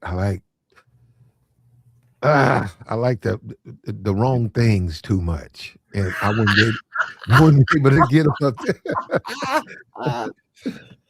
You might just have to take a I couple might of have to. wrong You know things what? with you, man. As much as I campaign, I say I'm not man. I might have to get married because I gotta go ahead and get out of there, man. I gotta get out. Did you buy what, Plat? Wait, what? I might have to, man, because Oh Lord. man, you ain't looked. Have you looked around? It is getting You bad got out. to get out of the city, man. Get out of the city, man. There's some nice things out there, man. It's a wonderful world. Your life it would be so much better. You so you think people too set on the city? That might not be a bad idea. You need Like to have that experience. You know, we don't live forever, right? So you need to go in. You know, one thing they used to do in the '60s, right? And they called them hippies and all of that stuff. One thing they used to do in the '60s is a lot of young people would hop trains. oh yeah, Now, hobos. they weren't hobos, right? That's a different thing. Those are hobos. No, these people were travelers and they would just hop a train. Why? They wanted to see America. It wasn't no internet. It wasn't no internet. So going to St. Louis, going to Kansas City, These were once in a lifetime opportunities. They were regulated to the places they grew up in. They was they were 18 and they wanted to know what living was about. And it was a rite of passage. And a guy might be on the trains, man, for a year. And then, depending on his family, he comes back home and then he goes to college, but he still remembers that experience. Some of Yeah, them started a family. They would go there, they just riding trains. They would start a family, get off, and that was their lives. yeah, that ain't happening nowadays, but you know, you ain't riding no trains nowadays, buddy. But what are those people called? They're not called wanderers. What is it? You ever rode a Nomads? train? You ever rode a train? Like across the country, no. Like No, I've not been, cross uh, country. In your, yeah, you. my city. We got Atlanta. We got MARTA. So yeah, it's a No, no, sub. no, no, no, no, no. Like a You train, mean it stops. Amtrak? No, it stops on the tracks, and you hop in it, and it starts to ride, and you debate if you're gonna jump off. You don't want to go too far away. No. You ain't never done that. When I was growing up in Ohio, we didn't have train tracks like that. Well, I mean, we did, but nah, bro, nah. You been a kid? I was a kid. I did that a bunch of times, Hell no. and sometimes it would pick up speed, and it would take you way too far, No, and you had no choice but to jump off, man, because you like, man. You stopped. You couldn't see the things that show you where it's at, but you knew you just all you had to do was follow the track back. right. But if it was starting to like, and then sometimes them thing, but then most of them didn't. They didn't really go that fast, and then they would always stop because they had to. They would just stop. So you get off and That walk had back to be an down. experience, man. Can you remember the longest place you had to walk back from? Like, how long did it take to get you back to the city? Nah, man, I really didn't walk there. When I got a car when I was like, I got a car at 13. Oh, damn, Platt. No, this guy sold me. He sold me $800. He sold me a Cadillac, and Cadillac at 13, Platt? well, I paid for it, brother. I was working. No, what the damn? What was you doing at 13, Platt? I was working. I had a job. I had a job after school and before school. I had to go. I would go and uh, do this work in the morning, and then after school, I had to work. And then, dude liked me so much. It was a black dude, and he just liked me so much. He said, "You know what I'm gonna do for you?" I said, "What?" He said, "I ain't gonna pay you part time." He said, "I'm gonna pay you 40 hours a week, full time." And he said, "All I need you to do is be on call. So if I need something, you gotta come." He said, "Now, if you don't come, if I call you, you don't come, you're not gonna be able to, I can't do 40 hours." So I was getting 40 hours and I was in school. So yeah, I'd saved up enough money. I got me a car Damn. and tags and all of that. And the dude told me who sold me the car, he said, "Look, you buy my car, I promise you, if anything happened, I'll take care of it. And if I don't take care of it, I can't." He said, "I'll tell you what shop to go to." And I said, "Okay." So I had me a car. So it Did was he? a piece of junk though, but it was, $800. But wait, so how did you? Who taught you how to drive at 13? You taught yourself? I had a job Oh, at 13. I got a car at 16. okay, okay, Family taught me how to drive. okay.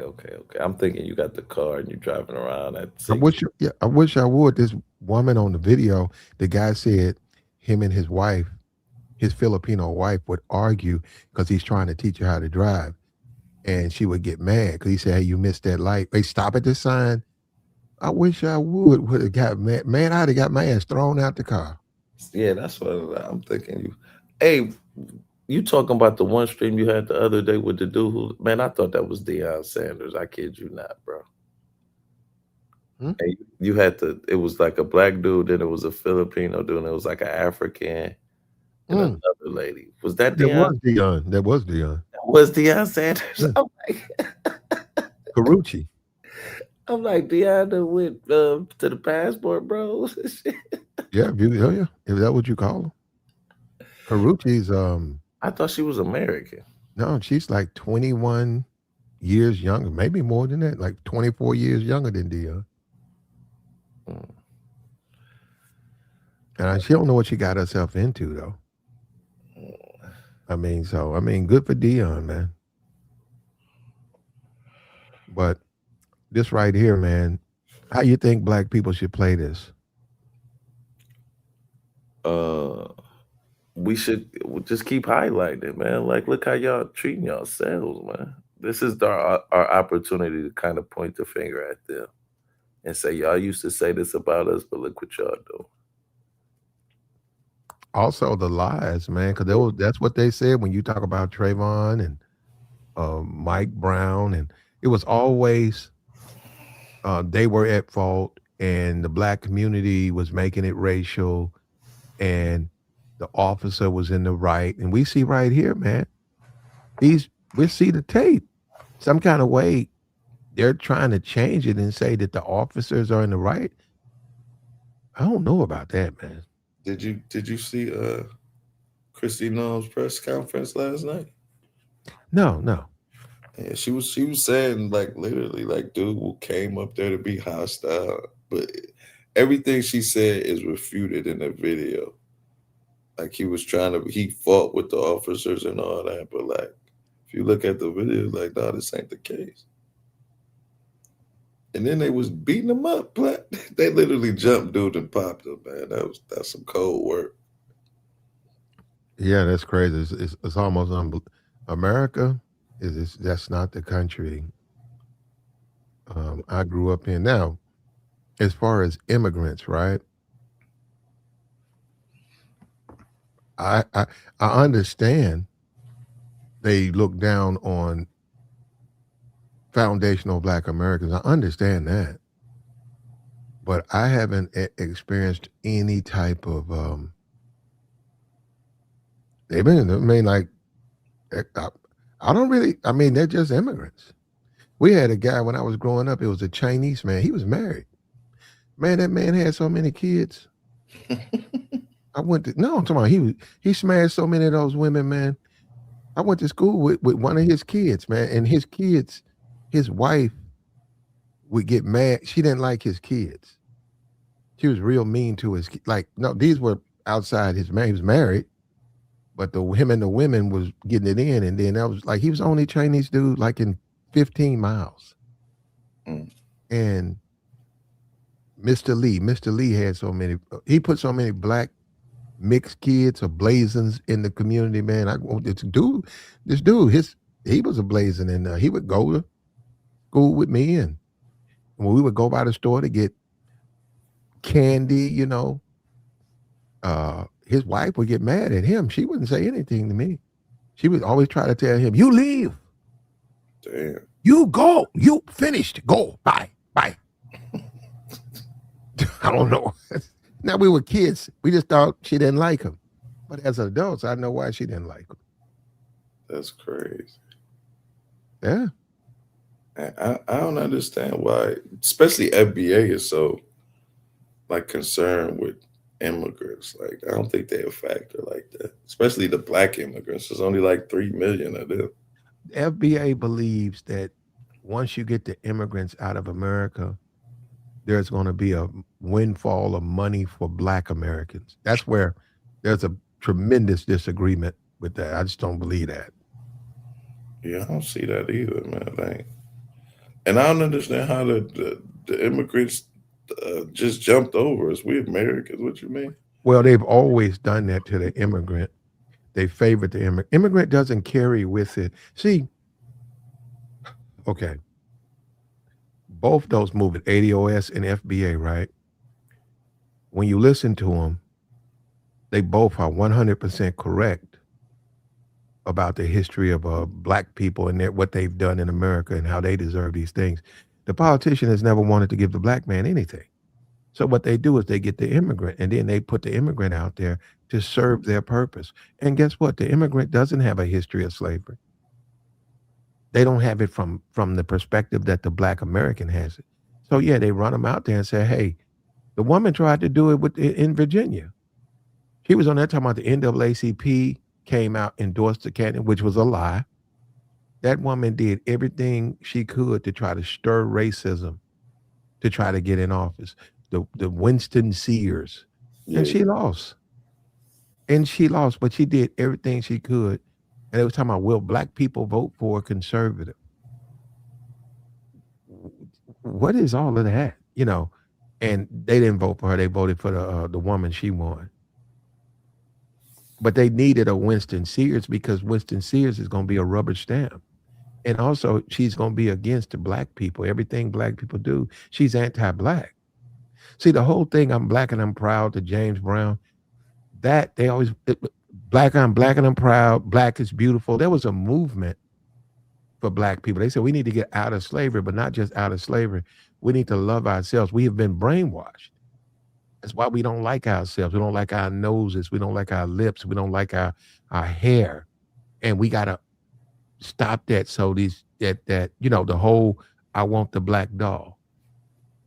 I mean, I want the white doll. They did the study because, see, people broke that stuff down and said, look, even with the Sesame Street and puppets, and they said we got to have some black puppets on here. And when we know they took that to LGBT, that's a whole different thing. But what I'm saying is that's what they said, because they said these kids got to grow up where we're all equal and we're all good people. We can't just have the black, white characters as the good characters. The whole Tarzan and the Indian, or not Tarzan. What's his name? The Long Ranger. Long Ranger. Well, the Indian was the what you call. He was the Tonto. Tonto was the Long Ranger. Yeah, Tonto. I don't now.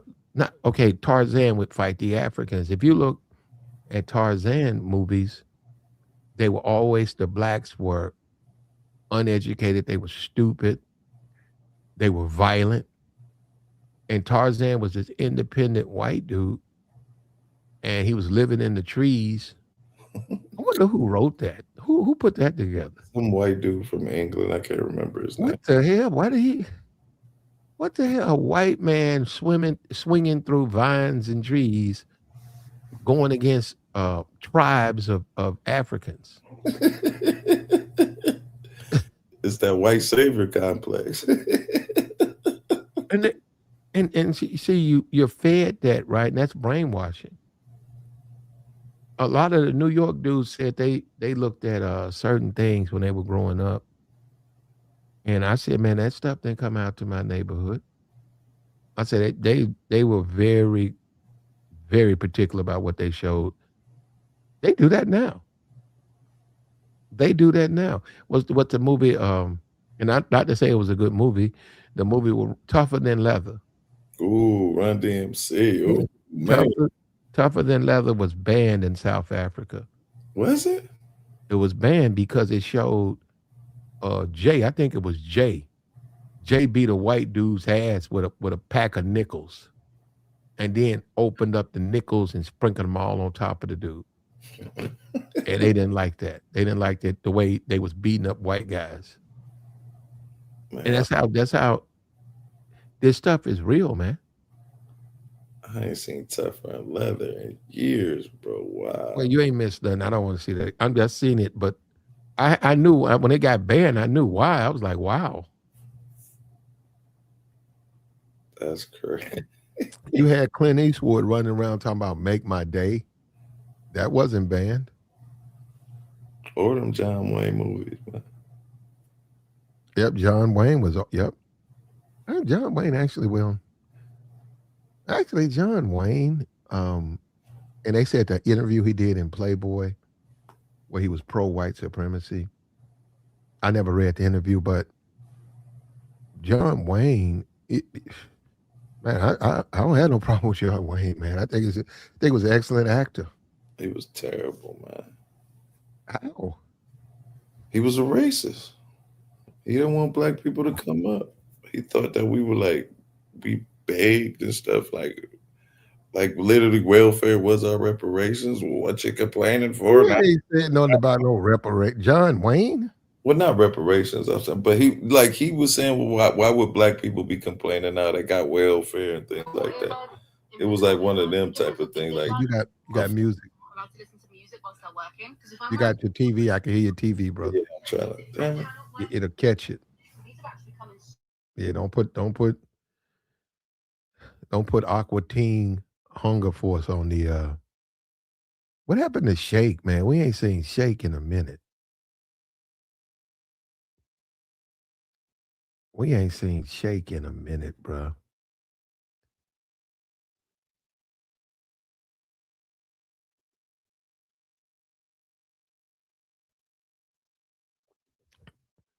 MTV, they done shut down. They changed everything, man. When MTV, I remember the cable, right? Because everybody didn't have cable. This one dude had cable, and we went over there and watched his cable, and it was cool, man. It was something to see, man. It had the Ramones. It had all that English invasion.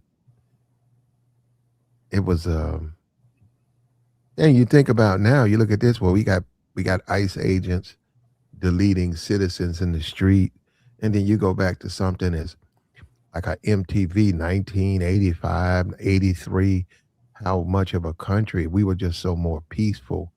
And that was absurd. A agent doing something like that that's happening in front of us. Yeah, they don't care about us no more, man. I remember on this white dude. I guess he was on that he was on that stuff, right? Somebody had put that stuff in his nose, and he knocked on the door, and he said, "I checked my records. You're receiving cable, and but you're not paying for it." He was right, and he said, "But I'll tell you what I can do for you, sir." He said, "I'll go down there and hook you up so that it's nice and clean." He said, well, "Let me tell you, when they come to check, they won't know." He said, "And I'll give you," they had a box or something, and he said, "You can have like most of the channels and stuff." I said, "Hell yeah!" And then when they did that sweep, they came back there. I looked back there; they was back there on the box, and I said, "They finna get me." Sure enough, they left, man. My shit was wide clean. I think he was trying to go back to Chicago or something. It was older white dude. He knocked on he went around that whole neighborhood, man. He gave everybody cable. And when you So pay him $50 or something like that, you pay him 50, 3,500. I think if you get the box, that's 100. And that was that one time. And then you had all your cable was hooked up.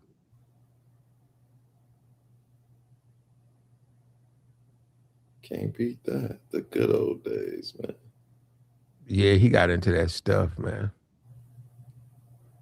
And he had to leave. He had to run through. Mm. But the thing has changed now. Now we on Google. We go from 1980 cable just coming in the neighborhoods. 1982 BT Donnie Simpson.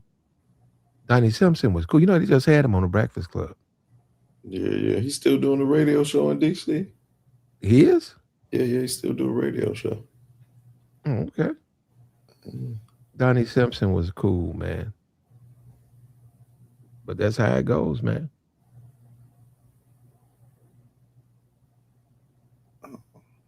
What the heck? My fault. I'm trying to remember. I'm trying to see yeah, we had it. We had it.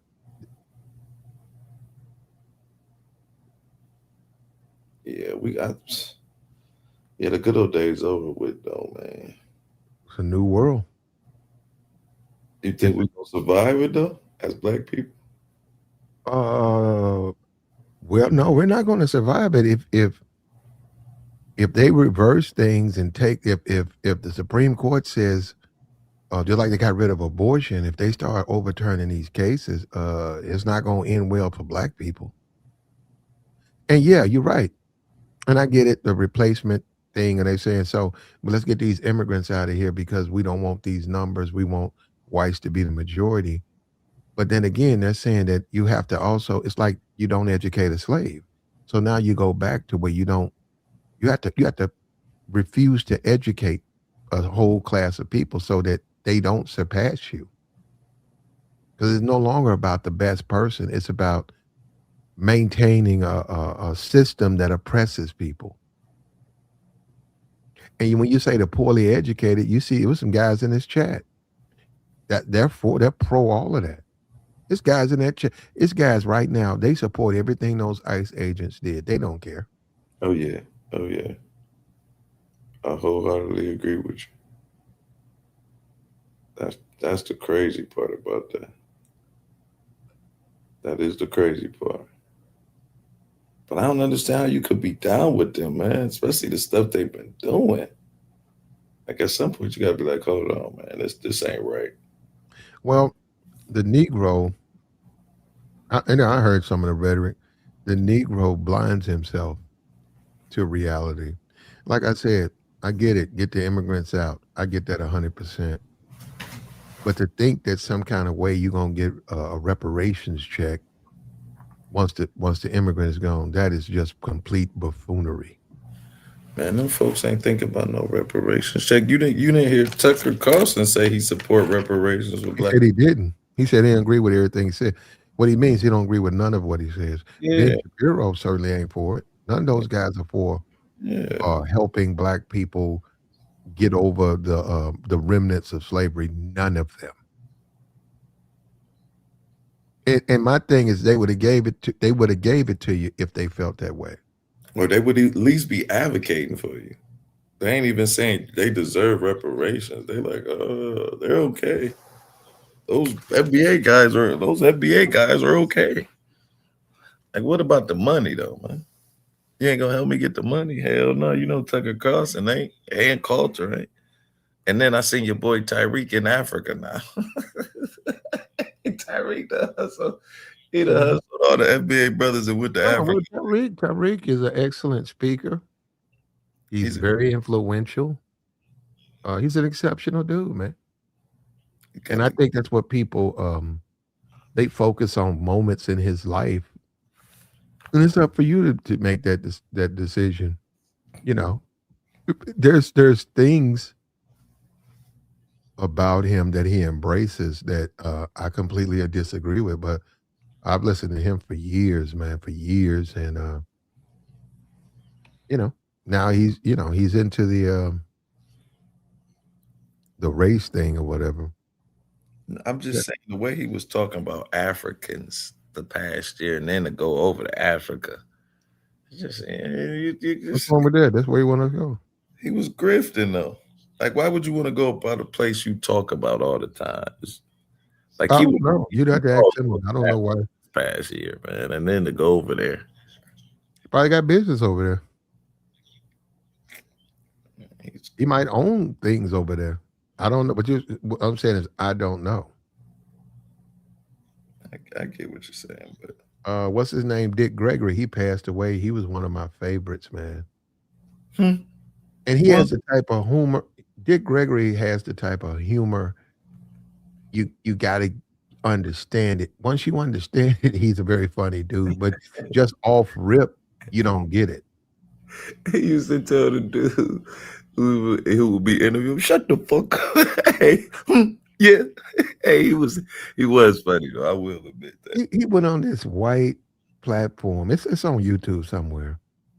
He Most of his stuff was black this, black this. It was black people and black this, black this. He would get deep into race, break it down, and then he appeared on his platform, right? Because I think I was getting on the internet and I put him in the search, and sure enough, it was Dick Gregory on these health. It was like a health platform. It was like two white dudes and Dick Gregory, and I was like, whoa, that's a strange union right there. Let me check it out. So I clicked on it. And at first, it would seem like it was uncomfortable for everybody. But Dick, like I said, man, Dick, uh, he was able to convey his message, and they were able to receive his message because he talked about how he had lost weight and all of that. And then he said, now I can't tell you because I haven't heard it in years, but he did have this joke. He said, he asked them white people something. He asked them white dudes. He said, man, I just barely know the joke, man. He said something about gorillas. Mm. He said, "Let me tell you something. Uh, if you take some gorillas and you teach them tennis. He said, them gorillas gonna have all types of problems because of the way they're made. And well, I thought it was funny, man, and them dudes thought it was funny. And he was trying to convey his point, right? About I think it was you gotta he was like running. It was like your wall, you gotta pick the right things, you have to exercise the right kind of way, and everything and everybody. And he was saying that a gorilla is not made to stretch and hit a tennis ball. But if you do them like that, they're Other gonna mess. time too, like supplements, I kind of remember what you talked Yeah, about he had the Bahamian or something like that, right? yeah, back in the day, he had the Bahamian diet or something like that. Yeah, that's what it was. The Bohemian. Yeah, yeah. That's crazy. Damn, I forgot all about that. But Yeah, I wasn't a big fan of his comedy, but I'd say I found his comedy on the internet. He was a wise dude. That's one thing. He's good listening, man. Dick Gregory, he's a national treasure too, man. And but we know, he's black, so people don't care, and that's sad, man. See, the thing about it, it can be mindless race. Okay, just racism. How do you learn anything from that? You don't like this people. You don't like this group. That's not a teaching moment at all. That's just mindless racism. Dick Gregory didn't do that. He helped you. He gave you information that you could use. He agreed to a point, but he didn't agree where he needed to slander or attack people. Because we still have to live and share this world. And I thought he was exceptionally good, man, to be so underrated. And I actually met him. yeah, he was funny dude. He went to a AA meeting with I had a family member in there, and he addressed the people there, and he sat there, man. And everybody came up, and I came up and said, "Hey," because I had been listening to him on YouTube. And I said, "Hey, how you doing?" He's like, "Hey, how you doing?" There's a bunch of people in there. I kept on going. So I met him. But he got up and he talked. Yeah, he was smart and insightful dude. Man, he ran for president too. Mm-hmm. Yeah. So he was Renaissance man of his time. I would give him that.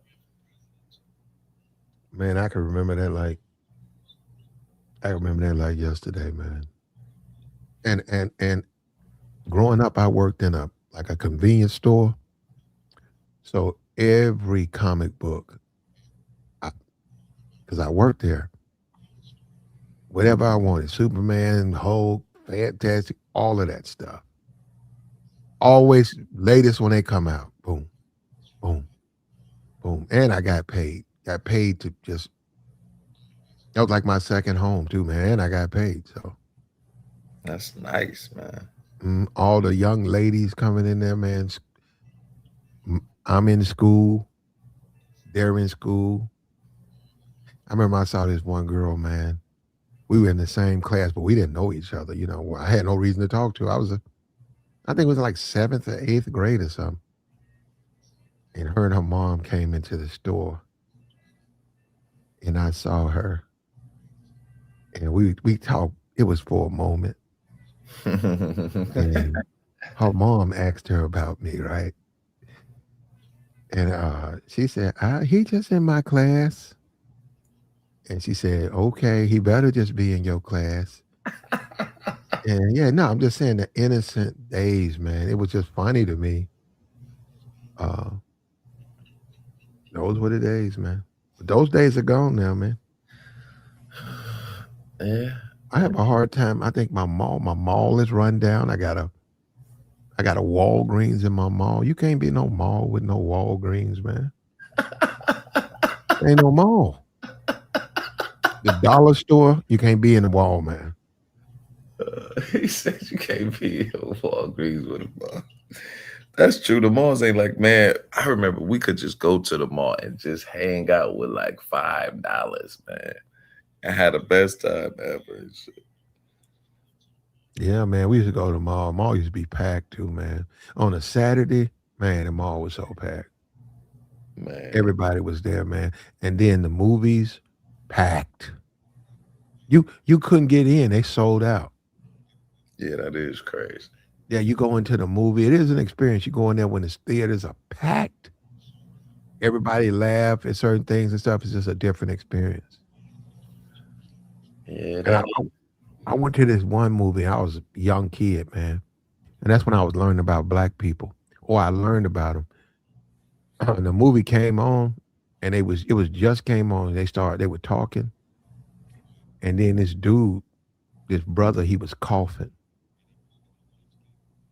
and it was like doing a slow time, like where they doing a little conversation, but nothing. But he was coughing. He coughed one time. He coughed multiple times again.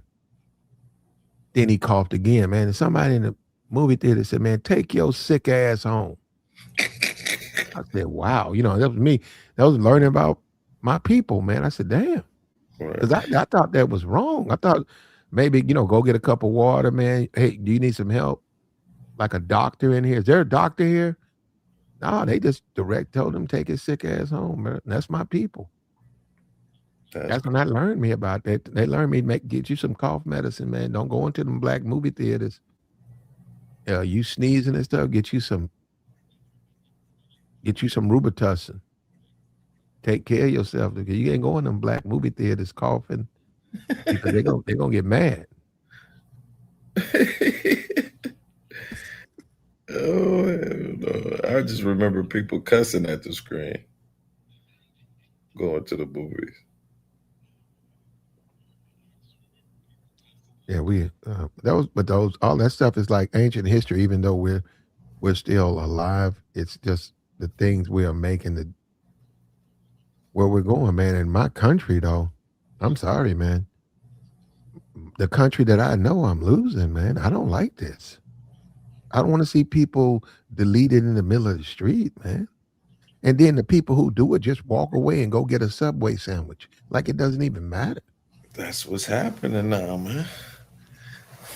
It's either you comply, like that's we in the what they call it, the FAFO season, which is kind of heartless, man. You be thinking about it, like you said, I gotta lose my life for voicing my doing my, what I'm saying, expressing my freedom of well, I won't say freedom of rights, but rights.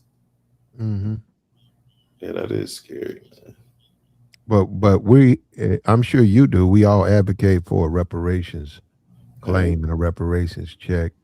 And what the people have got to understand, I don't know how long it's going to take them, is once we get that, that's going to go to everybody. That's going to go to all the people who are descendants of slaves. It's not going to go only to one group and the other group. When you look at FBA and ADOS, they'll both receive the reparations. That's absolutely. because I'm looking at that. I say, well, that don't even make sense. It's got to go to everybody who's a descendant of slave. Whether you agree with them, you like them, you don't like them, you got to do it. Because to me, if you do that, you say it's only going to FBA, not going to ADOS. Aren't you doing the same thing that you're complaining about? Yeah, absolutely. But I don't think they're gonna be able to differentiate as long as you can prove that you come from, what I'm saying, descendants of slaves. You should be good. I would think. Hmm. That's going to be something, though, man. The president that's able to get that done. But I have my reservations with Clarence Thomas because I don't think he's not for reparations. Oh And yeah, and when Joe Biden with Anita Hill had said that he was harassing her, and then he said it was a high tech lynching, that was him playing the race card. He screamed race, and Joe Biden backed up because they wasn't going to let him get on there because he was an extremist. And perhaps he wants to go back to the days of slavery and racism and Jim Crow. I hope not. I couldn't do that, man. It might. That might be the way he sees the world. One strike from that whoop, I'll be like, oh Lord, take me now. I can't do this, man. I can't. I ain't about to lift this cotton all day for no money. I'd be lazy at Yeah, my we're not job even now. healthy enough as a collective. We're not even healthy enough to pick cotton. Oh, they're gonna get the young boys to do that. We'll be the overseers, make sure we're doing everything right. That heat, man. That heat'll get you, man. That cold, man. I had to go to the mailbox, man. But I didn't even go that far. I had to go out like to the car and almost froze to death, man. It's like you ain't as durable as you think you are. I agree with you or something. Yeah, I agree with you or something. You're right. But I'm happy it's frozen over, man, because I love this way better than that heat, man. I could wrap up and put a blanket on, but that heat, I can't deal with that heat, man. No, I'd rather be hot than cold any day, bro. But Well, I'm good from for the you. North, so maybe that's why. You know what I'm saying? And you from the South, so maybe that's I'm why you from the don't like. south. I can't deal with that heat, man. You grow up around these air conditioners, man. You can't do the heat thing. If when the power go out and you don't have no air for about 8 hours, man, you literally can't live. I think what you saying. Yeah, man, you can't. I remember, man, when I was a little kid, man, I went into the mall and that cold air, and we had fans. We had fans in the window. I walked in that mall, man. That mall was so cold, man. That was my first time experiencing like air like that. Oh, I couldn't believe it, man. And I saw how big it was. I said, how can they make this big place so cold? Because my house is hot as fuck. And my, my that fan in the window, said that don't do it. it give you a little bit of wind, but yeah, I was like, man, Said you need your jacket. it blew my mind, man. Yeah, and it just blew my mind that you open that thing up and all of a sudden all that cold air just. That was my first experience, man, because we had fans, man. We had fan in the window through summer. Right. The whole summer, you had fan in the window. It's like blowing that hot air. Yeah, I You know. had no air conditioning. We had no air conditioner, That's hilarious. and we survived. No, I'm saying that was a different time, and I survived. Now I don't know. I might have to do it again. And my partner told me in Texas, in the jails, they don't have no air. Oh yeah, I bet they don't. And he said they do that's deliberate because they don't. They want to make it as uncomfortable as possible. So Right. Yeah. yeah, the dude said. Now I know you the gay niggas or whatever they gonna have. The dude said you walking around. He said, man, them niggas be in their cells naked. They so hot. What? They trying to be. They can't get their clothes. They so hot, man. Yeah. And that's that Texas heat. Yeah. Gotta But be. no, it ain't. It's elections have consequences, man, and Trump is doing what he does. He's splitting up the country though, man. He literally splitting the country in half. Yeah, man. What do you think of the kids though who are going through this? Like you're a 14-year-old boy and you look up and there's a man he got deleted in the middle of the street. How's it gonna affect them? They're gonna become rigid, man. They gonna I don't know. It depends on what side they on too, though, man. If they MAGA, it's like I said, they be like, "See, son," but it almost makes both parties complicit to it, like because you telling people don't protest, because if you protest, this was gonna happen to you. So people like, we don't want that to happen to you in a sense. You know what I mean? So it kind of sways people from bucking up against the system. You're almost in a complied state. Like, cause I've been here, like you said, people have been saying to you and me, they shouldn't have been there, but it's their right to be there. Like, no matter how we feel, it's still their right. And and I think what our problem is, we not comfortable being uncomfortable. You know what I'm saying? Because that's what freedom of speech is, freedom of religion. You got to be comfortable with things you don't like. Because it's easy Mhm. to be cool with things you do like, but like if you know what I'm saying, the racist, like even though we might not find it right, we still gotta accept that they're allowed to have a voice. Because if they take that racist voice, they can take our voices. I mean, that's how I look at it. Once you start coming for one person's right, you coming at everybody's rights. Well, I mean, if I don't believe in illegal immigration, and I get the ICE thing, but they haven't. The people they've deleted are all citizens, and yeah, and that's the thing. This pick and choose, and we keep doing this.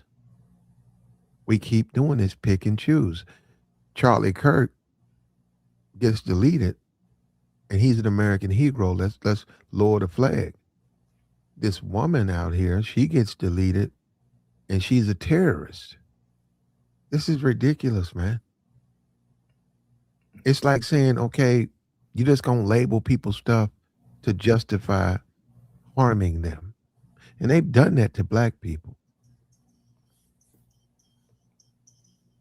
Yeah, they They've done that a lot, man.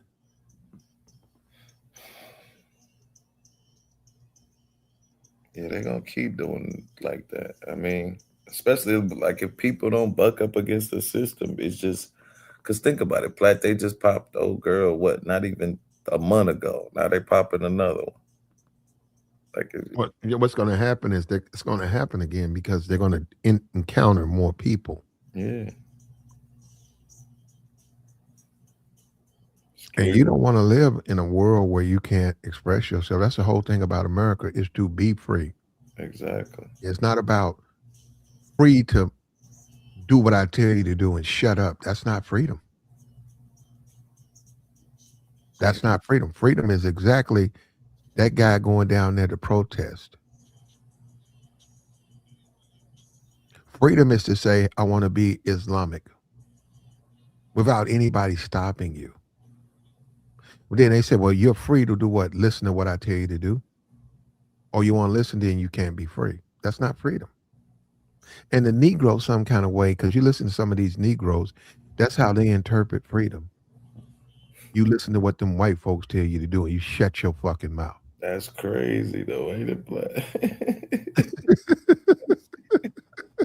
Like you think he gonna tell you the right thing to do? Come on, man. He done had his foot on our neck for the last 100 years, man. Shit is crazy. I went to I get all the oppression stuff, but I went to all black. Man, my entire like schools was all black, all black. It was you went and then right around fifth, sixth grade, as when you start getting where you changing classes and stuff, the white people would have on like a ACDC shirt, blue jeans, and boots. And and and, w- and we're black people, right? Come on, you guys know exactly what I'm talking about. We made it a point. We didn't have a whole lot, but we would at least change our clothes five. We could okay 4 times. Maybe you didn't have 5 shirts, right? So you had to wear the same shirt. Say you wore the shirt you wore Monday, you wore it Friday. So you was able to squeeze in Couple. five uh outfits, right, without being meddled and attacked by by your counterparts, right? And white dudes would wear that same ACDC shirt, blue jeans, and boots for 2, 3, at least 1 year. How about that? I'll give you 1 year. You had whole thing on, man, and you like because and then I'm gonna be for real. That's the first time I ever experienced a white person from a bad background. Because everything I had seen on TV and everything I had in the schools, they were teachers and they were instructors. And other than high and by, I didn't know them. Right. But in school, you meet him, and that's your student. You meet him, and you notice he keeps wearing the same ACD. He ain't had no money. His family didn't have no money. That's all he had. We used to call them dudes John Wayne or cowboys. What is it?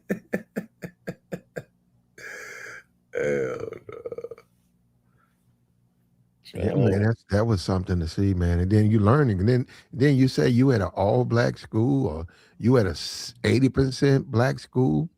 You really don't have any money, man. And that shit was eye opening too, man, because I had never seen that. I'd only seen the whites in a position of power and affluence. Never seen a white person that was catching hell. And he was catching hell, man. And he was a good dude. He was a good dude. He's a funny dude. So yeah, and schools. Well, that's a whole different thing because they got rid of all of that. They got charter schools now, and everything's a hustle and money. No malls. We're just in a whole different world now. Dating apps. Yeah, then dating app something else, buddy.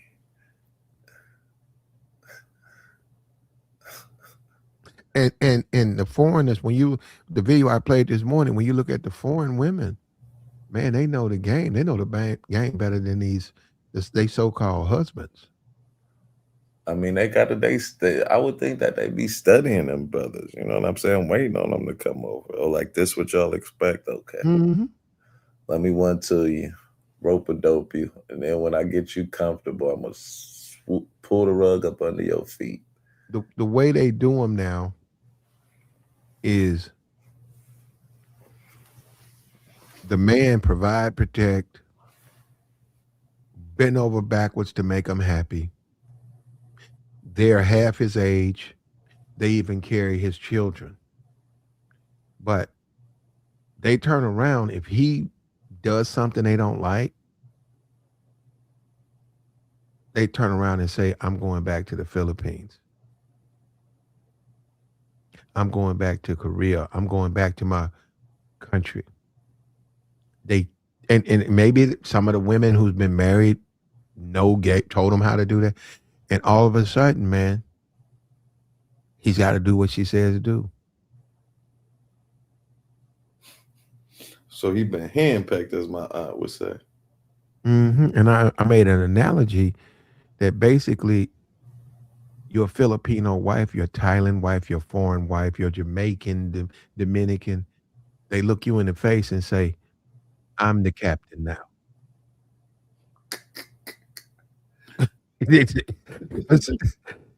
Because they're gonna leave. They say, "Oh, you don't want to do it? Oh, you gonna do that? I want a car." Well, we don't need a car. You don't want to buy me a car? Okay, well, I'm going back to Brazil, and I'm taking the kid with me. What are you gonna do? You can't stop them. What are you gonna do? You got to go to work. You go to work. Guess what? She's gone. Guess who's gonna pay for it? She done took your credit card down there, swipe, bought her a ticket back to Brazil. You come home, she's already gone. And your kid, she done took your kid too. Yeah, so they don't play fair, man. And I don't know why Negroes don't want to do. What these Negroes in these spaces be lying to these niggas? Why you think that is, Black? They be lying to these. They tell these niggas anything. They tell them if you go overseas, it's like reality kings or bang bros. And I said, no, it's not. So I lived over there. It ain't like that, man. They tell these niggas, that's all Floyd. And I said, most of these niggas in this space gonna be another Floyd. Because they tell these niggas to go overseas and become Floyds. Mm. When that's not what you should do. But they trying to sell books and courses. It's a hustle. Oh yeah, definitely a hustle. Yeah, it's a hustle, man. It's how they make their money. A dusty nigga with a book. What is that supposed to mean? You think it's done, or you think it's over with for the FBA folks? No. I mean, I think bros. Huh? I meant passport bros. Because ain't they been coming down on them ever since dude got the label, I do think that the whole label, passport bro, I think that's over. But You said the FBA. Now, I meant to say passport, bros. I'm Oh, sorry. my fault. Because I'm gonna say you were saying it's over for FBA. It's not, but they're gonna have a central figure. Mm, They're gonna have to deal with that, and they need to reach out to ADOS. I get it. They don't like each other, but they need to have some type of person. They don't have to be Yvette or Tariq. They need to have somebody to represent their positions because that's the only way this country works.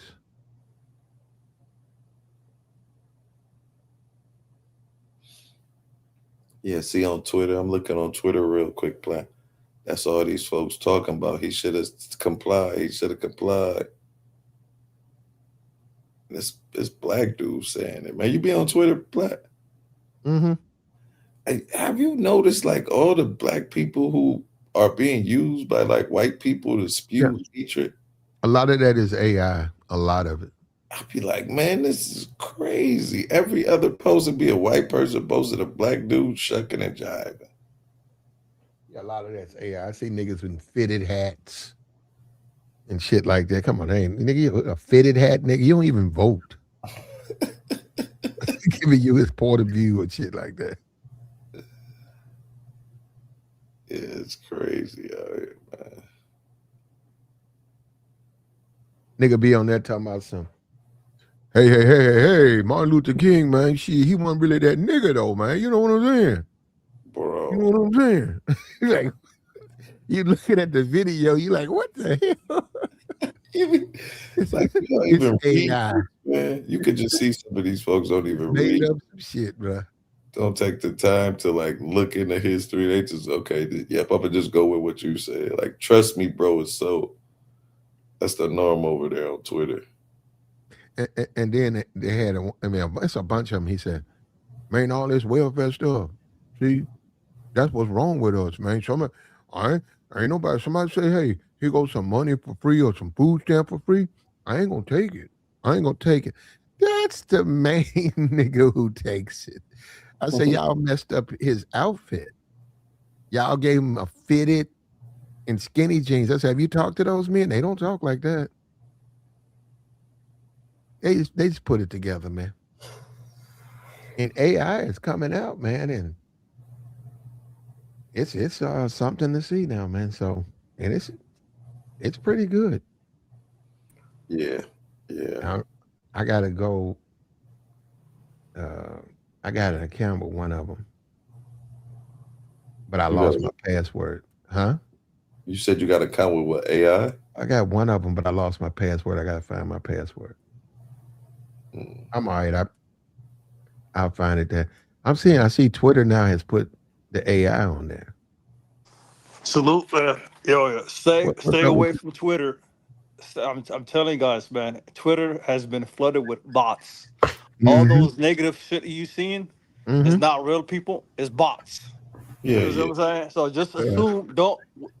What they want is you want to engage with the bot because the more you engage, the more you arguing back and forth, the more engagement it gets, the more views, and that's how it works.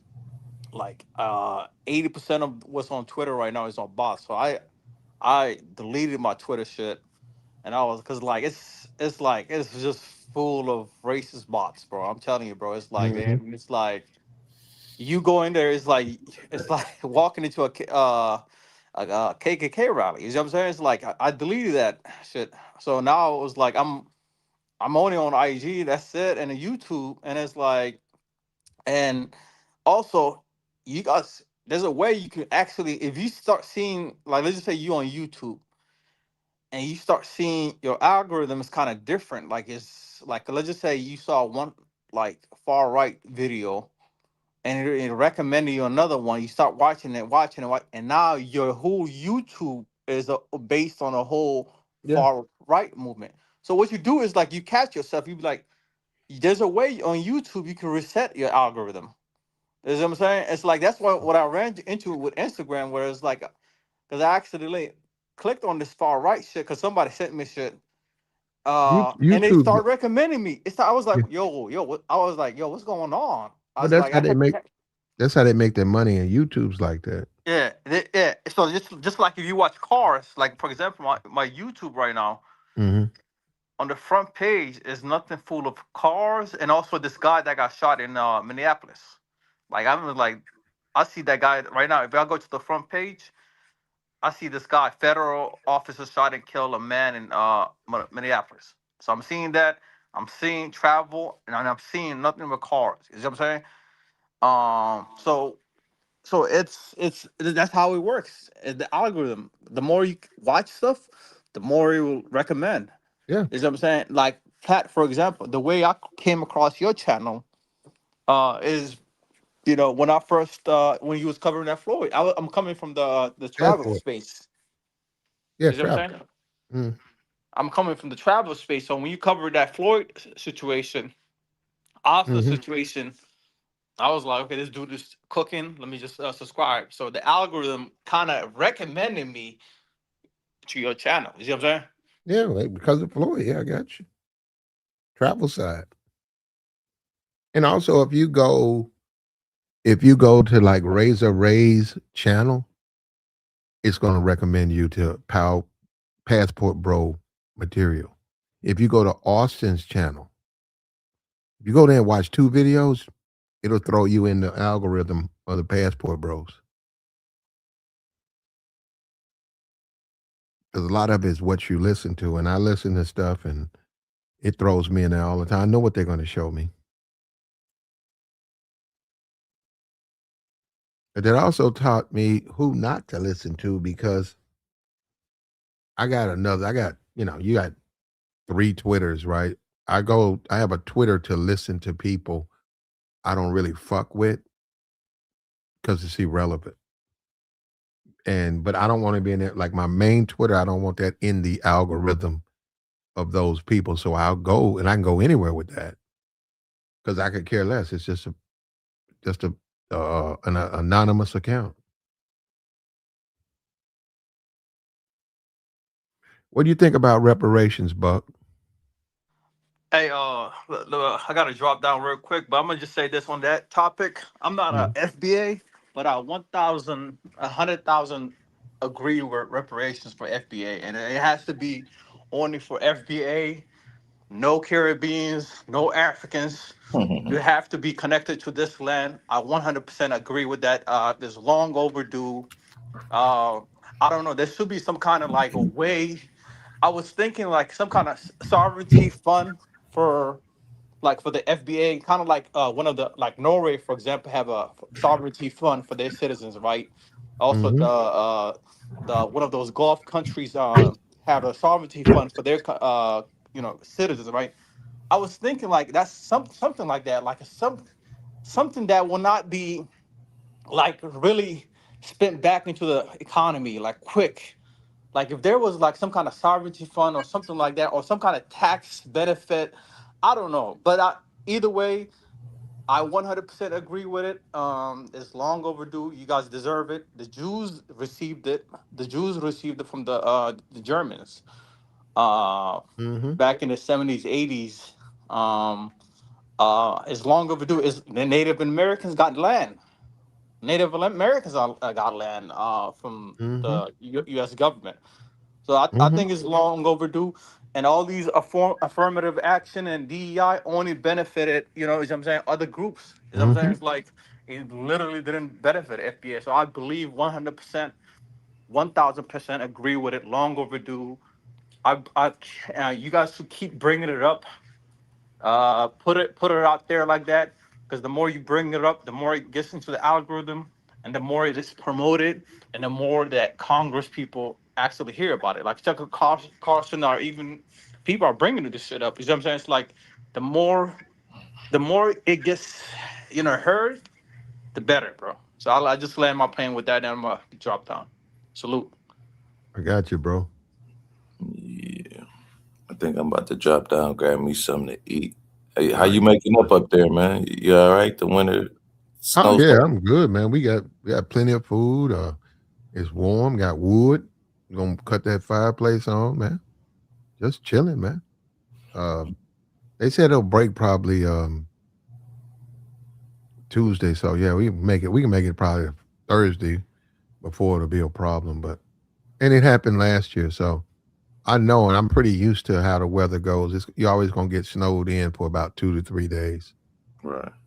So once then everything breaks. The roads start to melt, and people have to go to work, and they done drove all the snow off, and then it melts, and then it might come down again, but it's never as hard as it comes down like right now. Absolutely. All right, man. If you still on, I'm gonna hop back up, man. How much longer you be up? I don't know, man. All I right. wanted to discuss this. I was trying to find somebody who's can explain to me why blacks don't need reparations. We had a few people come in the Get chat. a white dude. You have to get a white person for that We used person. to have white dude. We used to. I had about three white people show up over here over time. I haven't seen them. I'm like Trump, my African American. Look at my African Americans over there. All right, man. I'll check you out. Great show as always.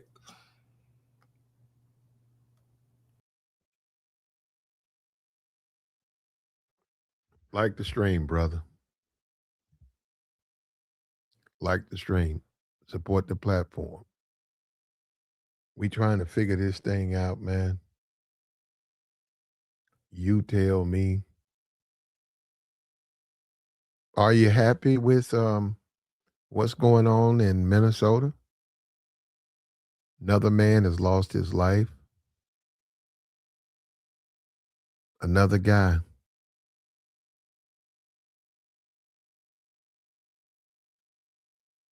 Is this what you want to happen? This man wasn't an immigrant.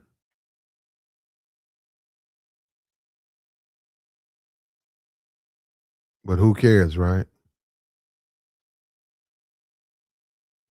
And the problem is, as a society, it's going to be hard to ask people to go to war if you don't care what happens to them.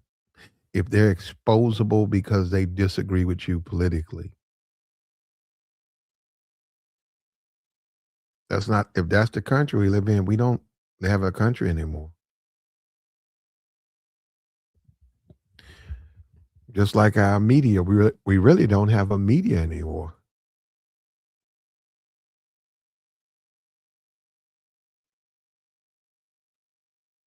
And somebody's got to be here, man, to pick up the pieces. Somebody. We got the ICE agent. He pulled out his weapon. The victim had something in his hand. And that in itself, that he had something in his hand, the ICE agent's going to say he feared for his life. And he went over the top because they know that that's going to play into the court, that I feared for my life. That's why I shot so much. If you look at the video, man, I mean, he got him. I don't know why he had to dump his pistol in him, but he knows why. He's trying to beat the case, man. And everybody likes stuff like that until it happens to you. Because I don't know this guy. And they're not going after black people. Okay, let somebody black get in the way and see who they going after. They're going to go after black people.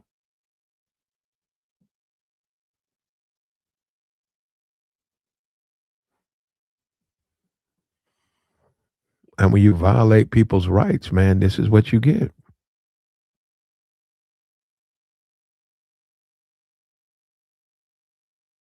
Is this the type of country you want to live in?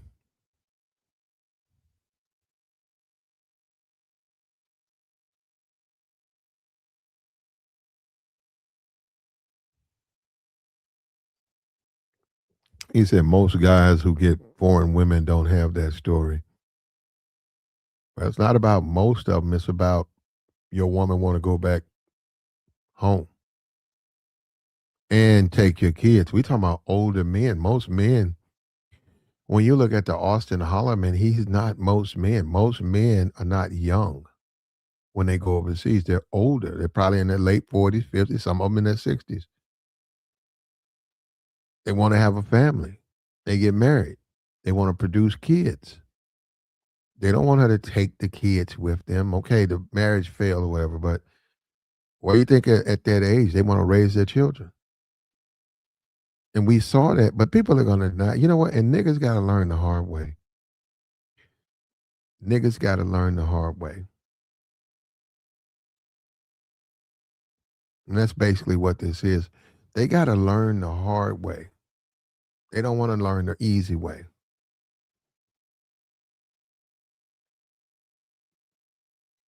What are you gonna do? She's finna go back to her country. She's your wife. She can use your money to go back to. What are you gonna do? How are you gonna stop her? Don't even go down that rabbit hole. You ready to do that time? You ready to lose your good job? So how you gonna stop her? Ain't nothing you can do.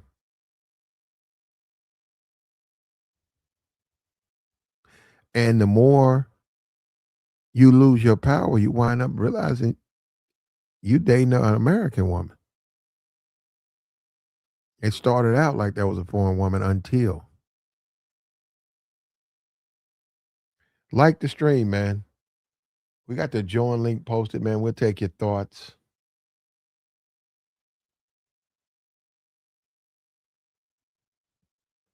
It's snow day here. We snowed in, bro.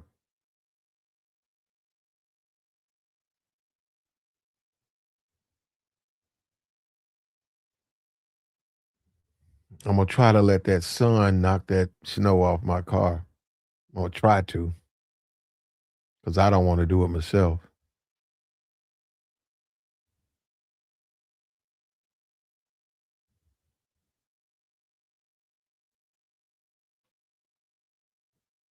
The report is that the guy had something in his hand and the ICE agent opened fire. They sued because they wouldn't let them on the crime scene.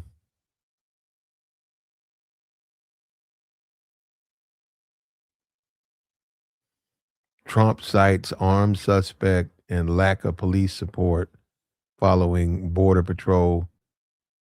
Yeah, the shaming tactic. They're going to demand that you're supposed to be more concerned about the ICE agent, not the guy who's passed away.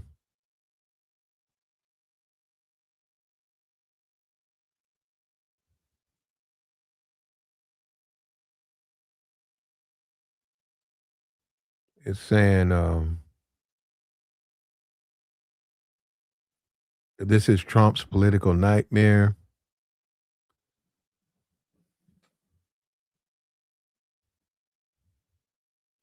He and JD Vance began to acknowledge that ICE has been making or will make mistakes.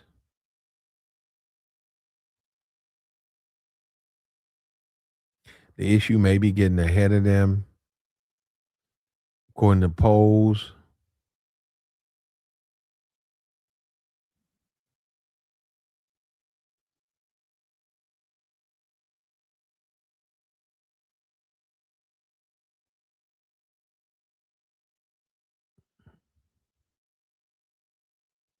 Still waiting to see. They know how Renee good it was bad, and their polls are tanking, man. And he's saying that they fear for their lives, but I don't know if the people are buying it.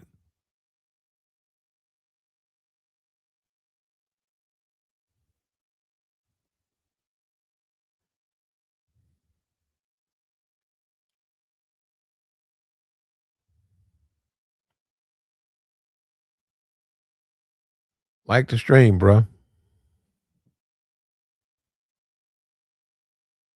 It's snow day out here, man. Remember that? Remember that you be in class and 10th grade, they come in and say you can go. You look outside the window, it be coming down too, man. You can go. You walk all the way home, man, in a blizzard. Go out and play some football, throw some snowballs. Snow day. That's what today is. It's a snow day.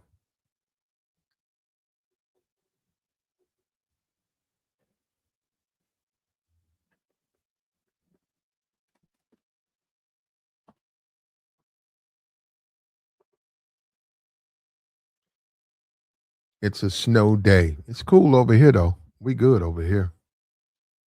We got some more stuff about Antone and Corey. It's just not complete yet.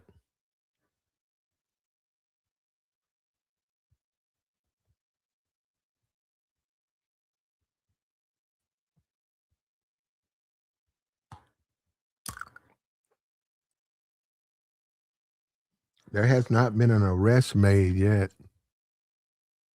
over that video.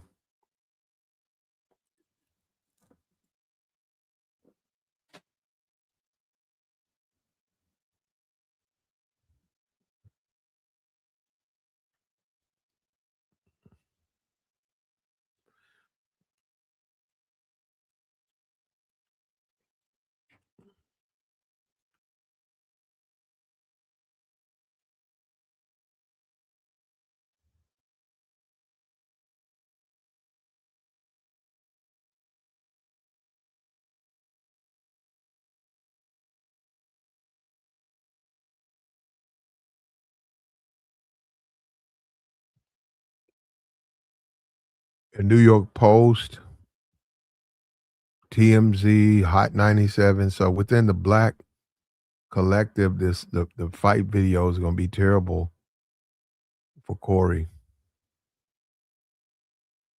And it's in I'm looking at it now. Will Daniels, Anton, Sue Holcomb. All of these are real things, man. And I'm looking at this video on Corey Holcomb's Facebook. Let me think about it because I don't particularly care for this video. I know he got on the gorilla suit and all that. I don't care for this video.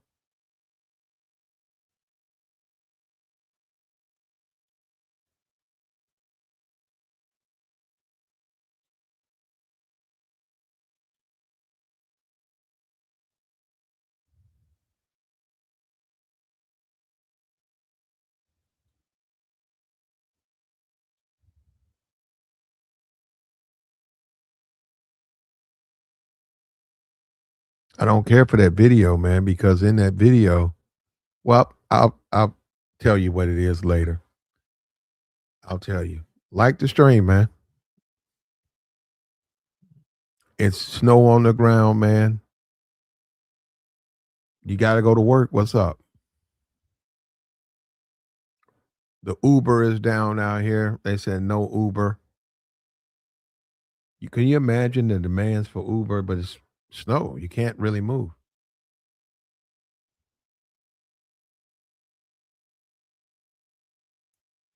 Yeah, man, you stranded.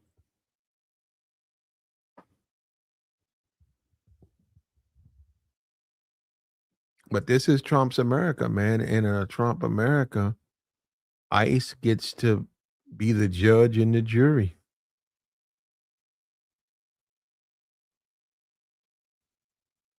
ICE gets to do that. ICE gets to they can hold court right there in the street. And there's nothing to pay, nothing to pay. No penalty, nothing. They get away with that, and that's the way it's set up. And the whole reparations thing, where is it? I'm waiting on it because it would come to me first. Where's the reparations?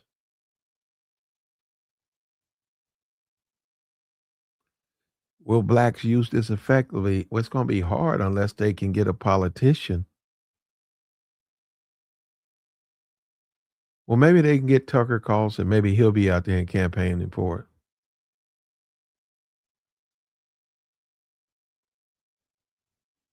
It's one thing to have it, it's another thing not to have it.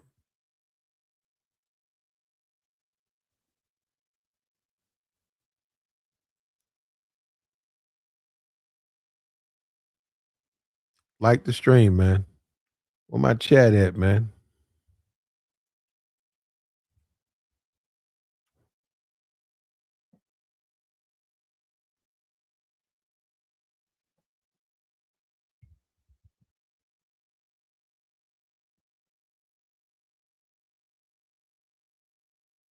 Another tragedy, man.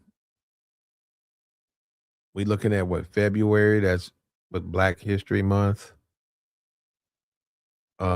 Is he even gonna sign the paperwork for that? And then you got the midterms. Are they gonna reach out and give reparation? If it is it truly is this truly a reparations move? Is it a true reparations move, or is it a bunch of niggas on the internet just making content? Because everything in the country has to be political. It's not, if it's not, you can't do it off the cuff because everybody don't agree. So everything has to be a political thing. You got to have a politician, some politician that advocates for you, or it won't work.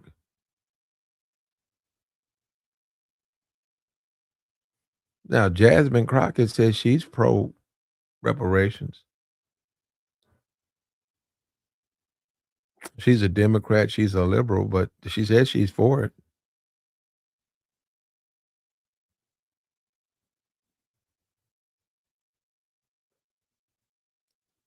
The guy who can truly do it is in office right now, Donald Trump. Trump can render, he could do that. He also can lie and say he supports it and never deliver. And I think some niggas, they want to be lied to. Just a lot of these dudes are like women. They don't want to know the truth. They want to be lied to. And I think, and once Trump picks that up, he'll say, "Hey, I need the votes. If I don't get these votes, I'll be impeached."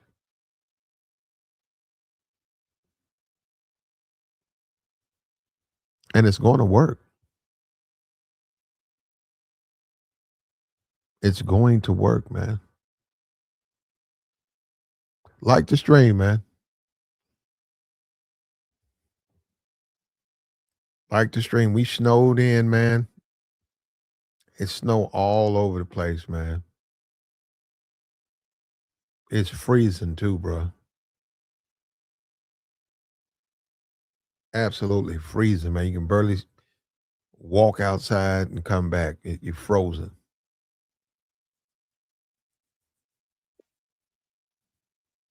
This only happens a few times a year for me. This only happens a few days out of a year for me. A few days. And then it goes away. And I enjoy it, man. We're having a wonderful time with it today. And it's probably going to go to Tuesday. And I know come June, I'm going to be missing. Yeah, I'm going to take my time with this, man. Let me get my phone. I'm going to record some video because I know come June, July, when it's hot out, I'm going to be missing these days, man.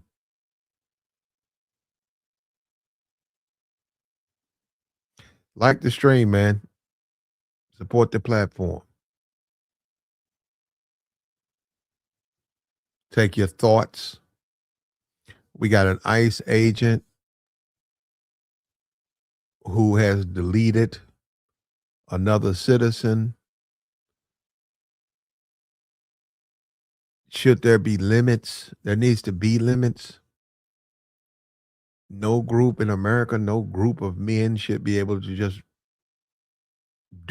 go everywhere they want, be the judge, be the jury, render justice, and not even be held accountable.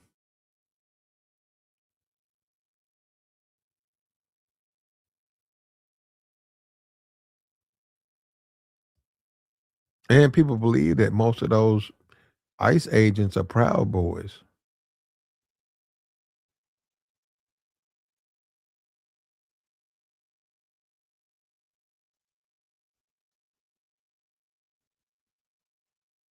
And we keep seeing this, man, over and over again.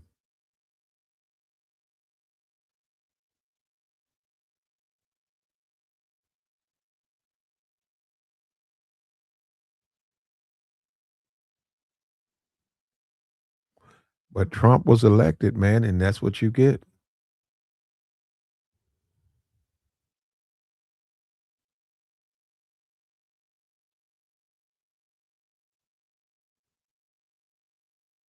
And I saw a guy wrote a meme. He put, "This is what I voted for."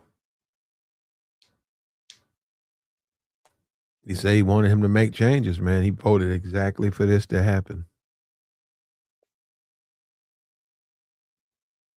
He said he wanted him to effectively, render the harm or whatever. He wanted him to do that. And it seems like that's what he's doing. What's up with you, Resurrect? Hey, what's going on, Platt? What's up? Hey, oh boy, he come up there with a loaded 9mm. He had it out, he had it in his hand. Oh well, he had it on him. Well, he had a right to carry.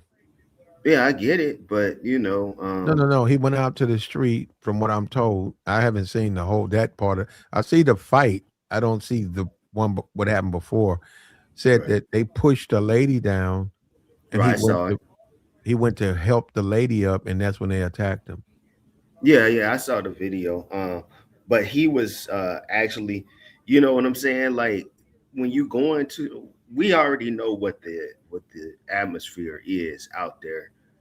You're going to either be dealing with ICE or you're going to be dealing with the local police. It's already a contentious atmosphere. Um, and having a right to carry or not, having your CCW or not. Why would you take a loaded pistol with you when you know that you might have a confrontation with a federal agent or a police officer? Well, he's a free American citizen, and it That's is true. his right to have a conceal and carry. He's got all the paperwork done, Yeah. and he has a right to defend himself, even against them. But yeah. But when again, Platt, if an officer tells you to move, to leave, to go, or Hmm. whatever, or an officer says you are being detained, what can you do then but follow their orders? Okay, what? That's what they did. I'm just saying, I don't know. I seen the video. I don't know what words were being said, but I seen the video um, up until the time where you heard the shots being rang out. But that's what I'm saying. Like, you can't. I'm just using common sense. I'm not going to go, even though I have that same right.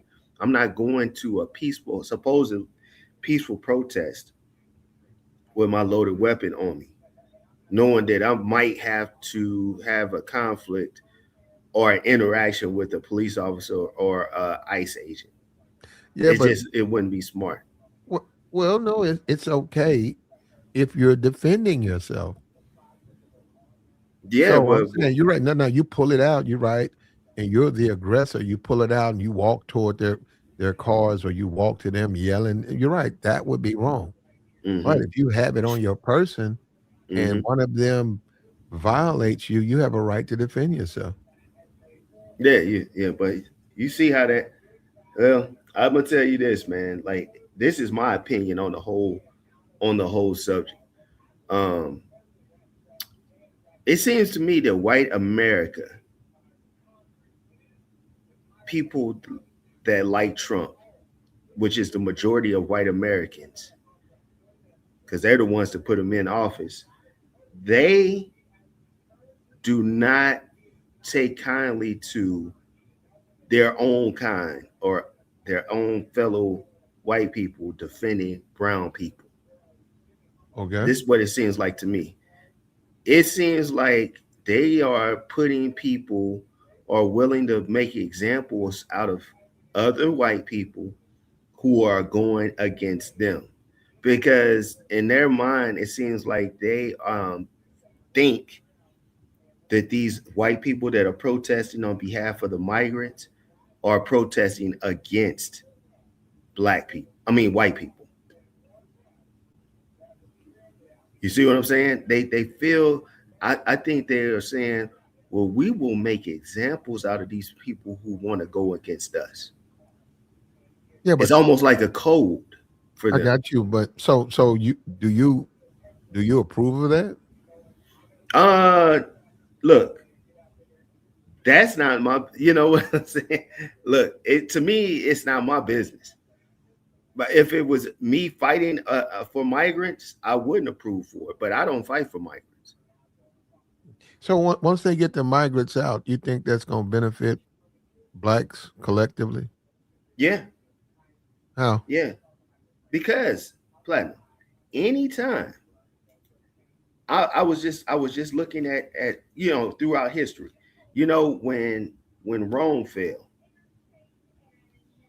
fell for a variety of reasons, economic decline, military overreach, but also an invasion of different groups inside their society that had different belief systems. Kind of like what's happening now.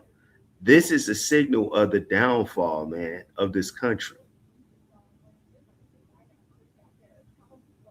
Whenever there's a time when there's a big influx of another group of people inside a country, that signals the downfall of the country. Did you know that, Platt?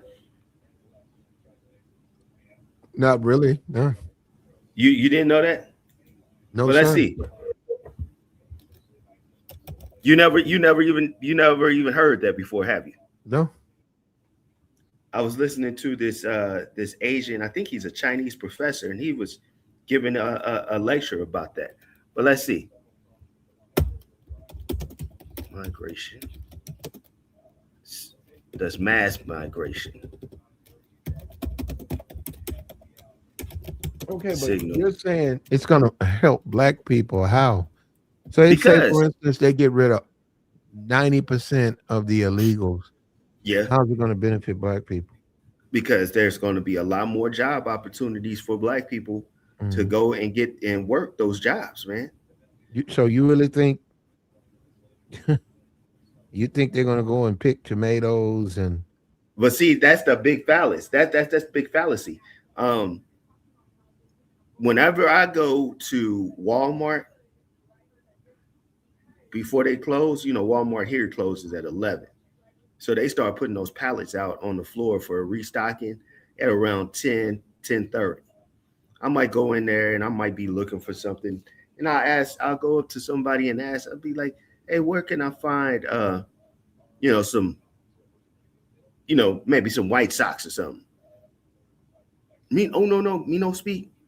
They appoint me to somebody that speaks English because the majority of people that's doing the stocking at Walmart at night here in where I live, they Mhm. foreigners, man. So that's the big fallacy.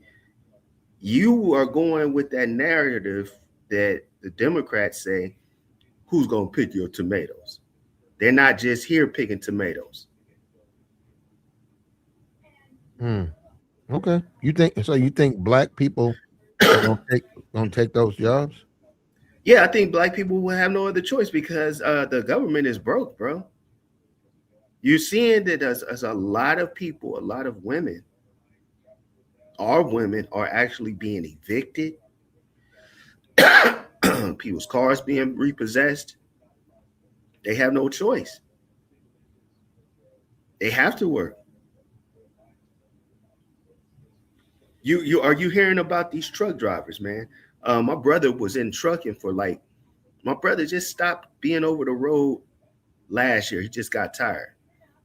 They have allowed these people to come in here. They go into these fake schools in Florida, California, Colorado, getting these fake CDLs. They out here hurting people, you know, deleting people with these accidents because they don't know how to handle these 18 wheelers.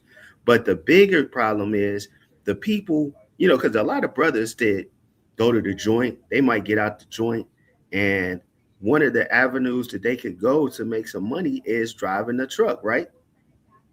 Well, now the opportunity to make decent money driving a truck has gone down, way down, because these migrants come here and they will take these loads for pennies on a dollar, whereas Americans wouldn't take loads for that cheap.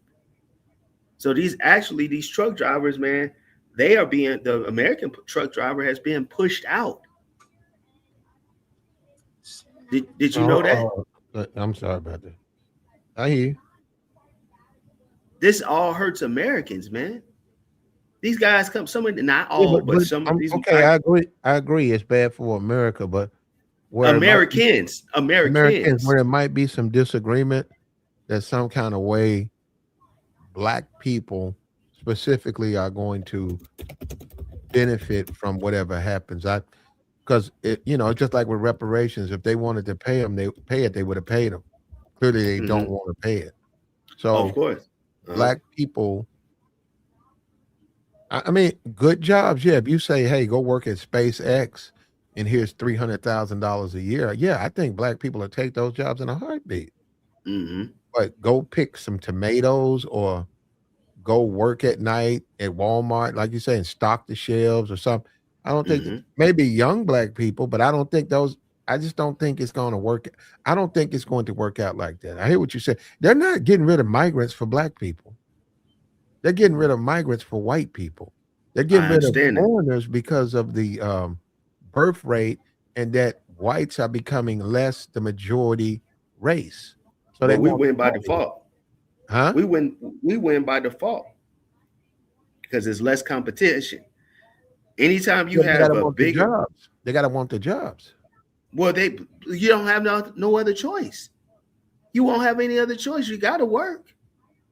They're getting rid of all these entitlement programs, or most of them are putting bigger stipulations on them where you have to meet a certain criteria in order to get them.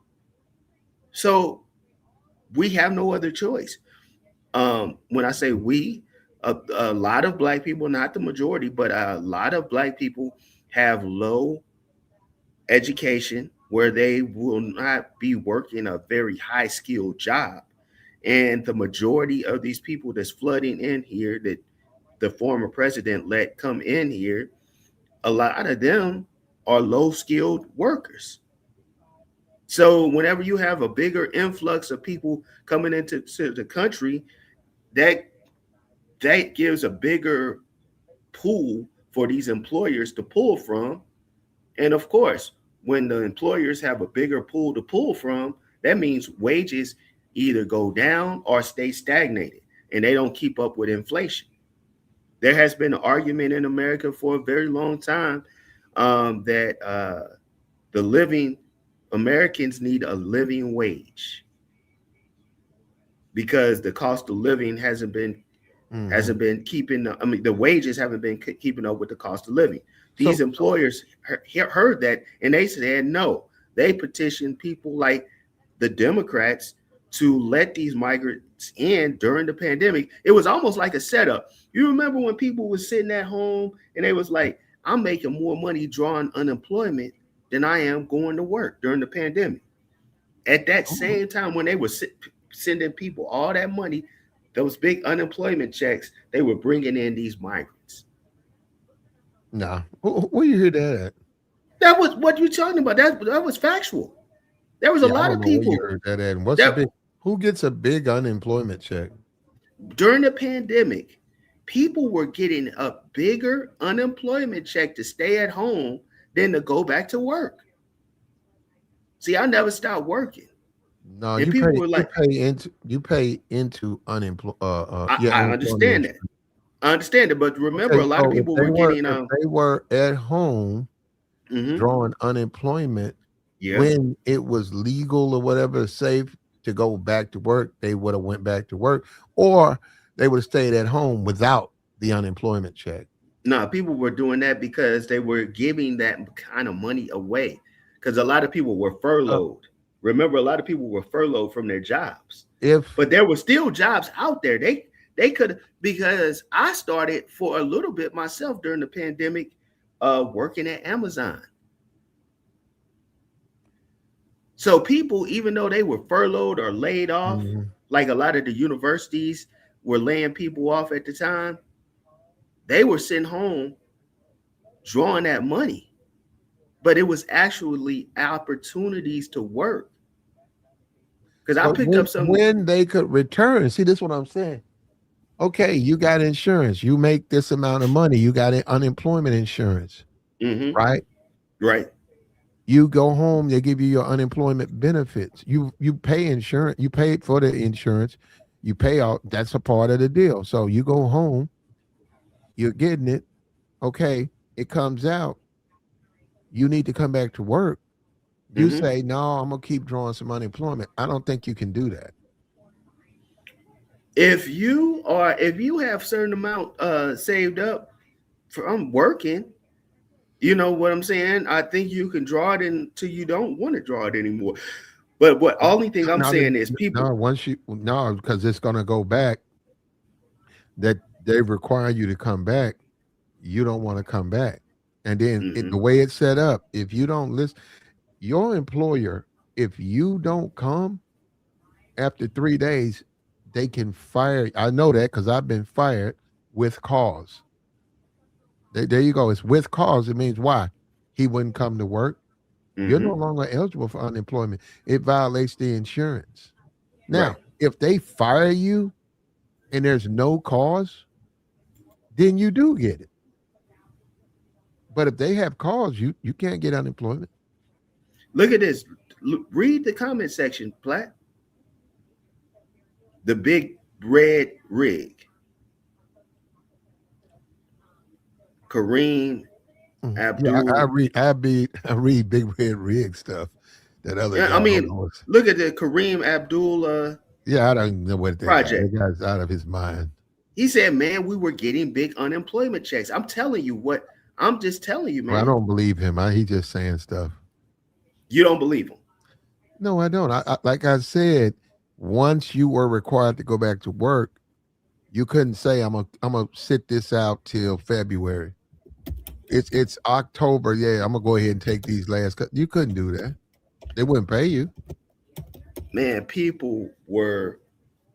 I'm telling you this. When I was working during that time, extra job, people were chilling. People were chilling because they were like, "Man, you're a fool."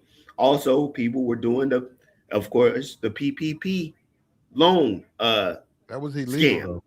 Oh, I know. I'm just saying that now. They were doing the scam. Well, they weren't supposed to be scamming, but they were doing. They coming after them. But we know that was what was going on. But only thing I'm saying is this. I'm saying that during that time when people were laid off, that's when those migrants was flooding in. So then when you come back to try to get you a job, once your unemployment or whatever ran out, once your stimulus check ran out, once those big food stamps, those extra food stamps that they was giving ran out, you didn't have a job. And the majority, the bigger group that was affected by the unemployment and stuff were the black women, man. What about they're affected by it now, right? They were the main ones affected by getting laid off. What about now? Aren't they the main ones being affected now? Yeah. By Trump? Yeah. Well, it wasn't just Trump, but I'm just saying, yeah, with those federal jobs being cut, yeah. Okay, but okay, this is where we just don't agree. I think they can get every illegal migrant out of America. All of them out. Yeah. It's not going to benefit black people because now let's not even talk about the tomato stuff, right? Because don't nobody want to pick tomato. We already see Trump then gave that a waiver anyhow. Who wants to do that? But let's talk about the better jobs, right? Show me where black people, the ones who don't have jobs, are going to fill in those blanks. I see niggas standing in front of MAPCO. Then niggas ain't looking for no job, man. In fact, the people inside are immigrants. I can go to the store right now and get gas. Well, I couldn't do it now. Say when the snow break, I can go get gas. The guy inside is going to be from Yemen. His brother's in there from Yemen. You know why? Because they probably own it. Other guys up streets from Africa somewhere. And I can go out there and there'll be 3-4 Negroes asking me for some money. Like, hey man, let me get $1 when I get back. Well, that's because they own those places now. Growing up here in St. Louis, there were in the city, there were black-owned gas stations. Now all these gas stations in the city, all those gas stations in the city are owned by who? I don't know who owns the gas station. The people from Iraq, Palestine. Okay. They came over here. And you hold up, Why and is you that? hold up, and you blame the you blame Democrats for that?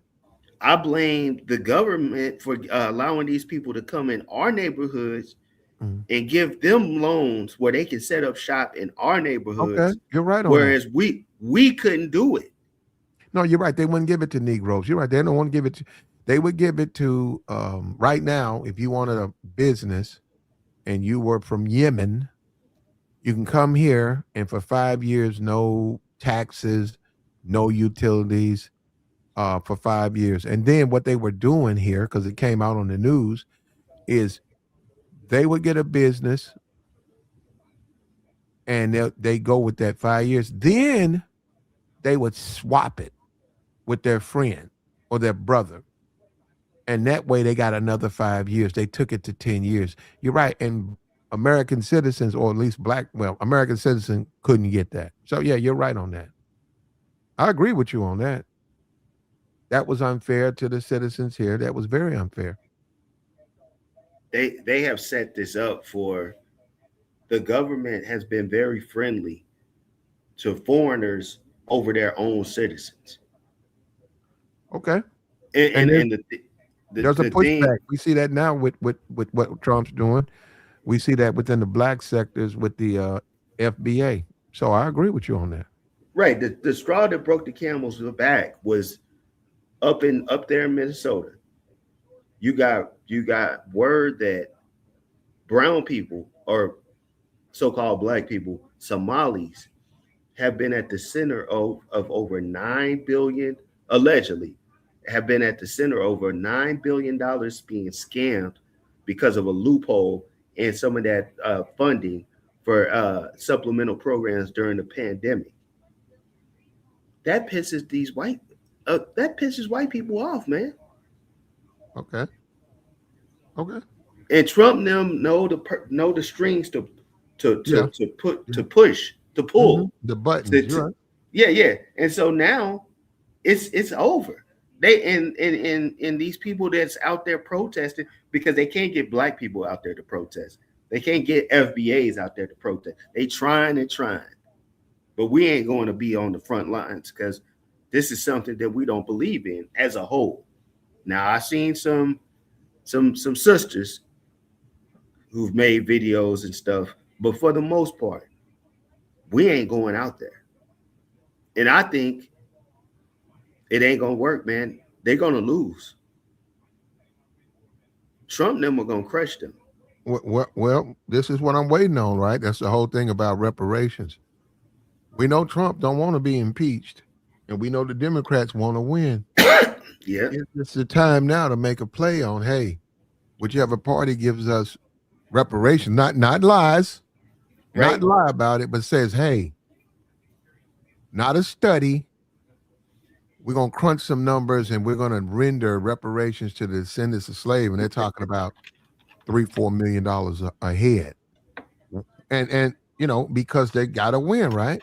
Mm-hmm. Is this the time to make that play or just wait? It's always on the menu. Oh yeah, it's always. The Democrats have already stated, man, Platt, it's over for them. They don't want to appease us.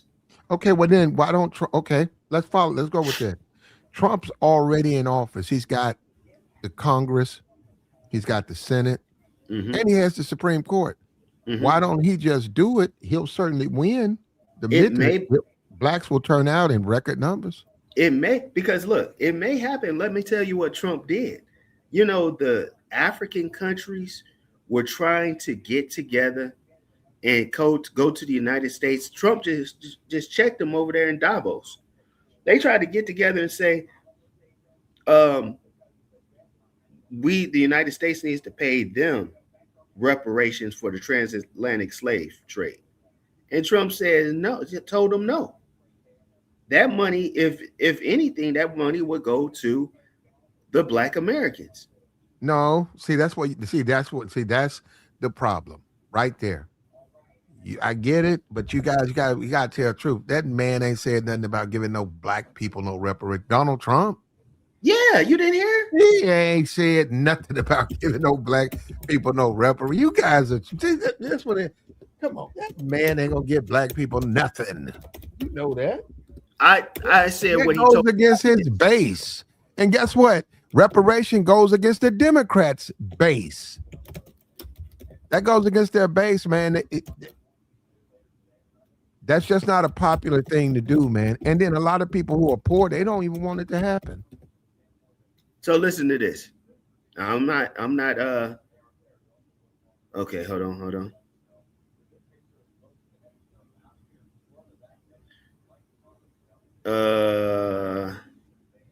African leaders continue to push for reparations. Countries like Ghana and groups like the African Union have formally demanded Western nations acknowledge and compensate for the harm of the slave trade, colonialism, including economic loss. These discussions have taken place at the UN and the AU. Now, hold on.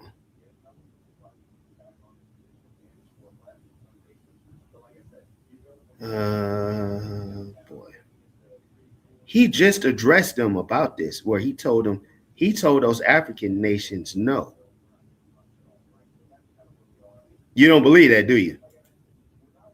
I don't believe he said that that money will go to blacks in America. I don't believe that at all. And I know that I get it, the YouTube, and I get it, and I get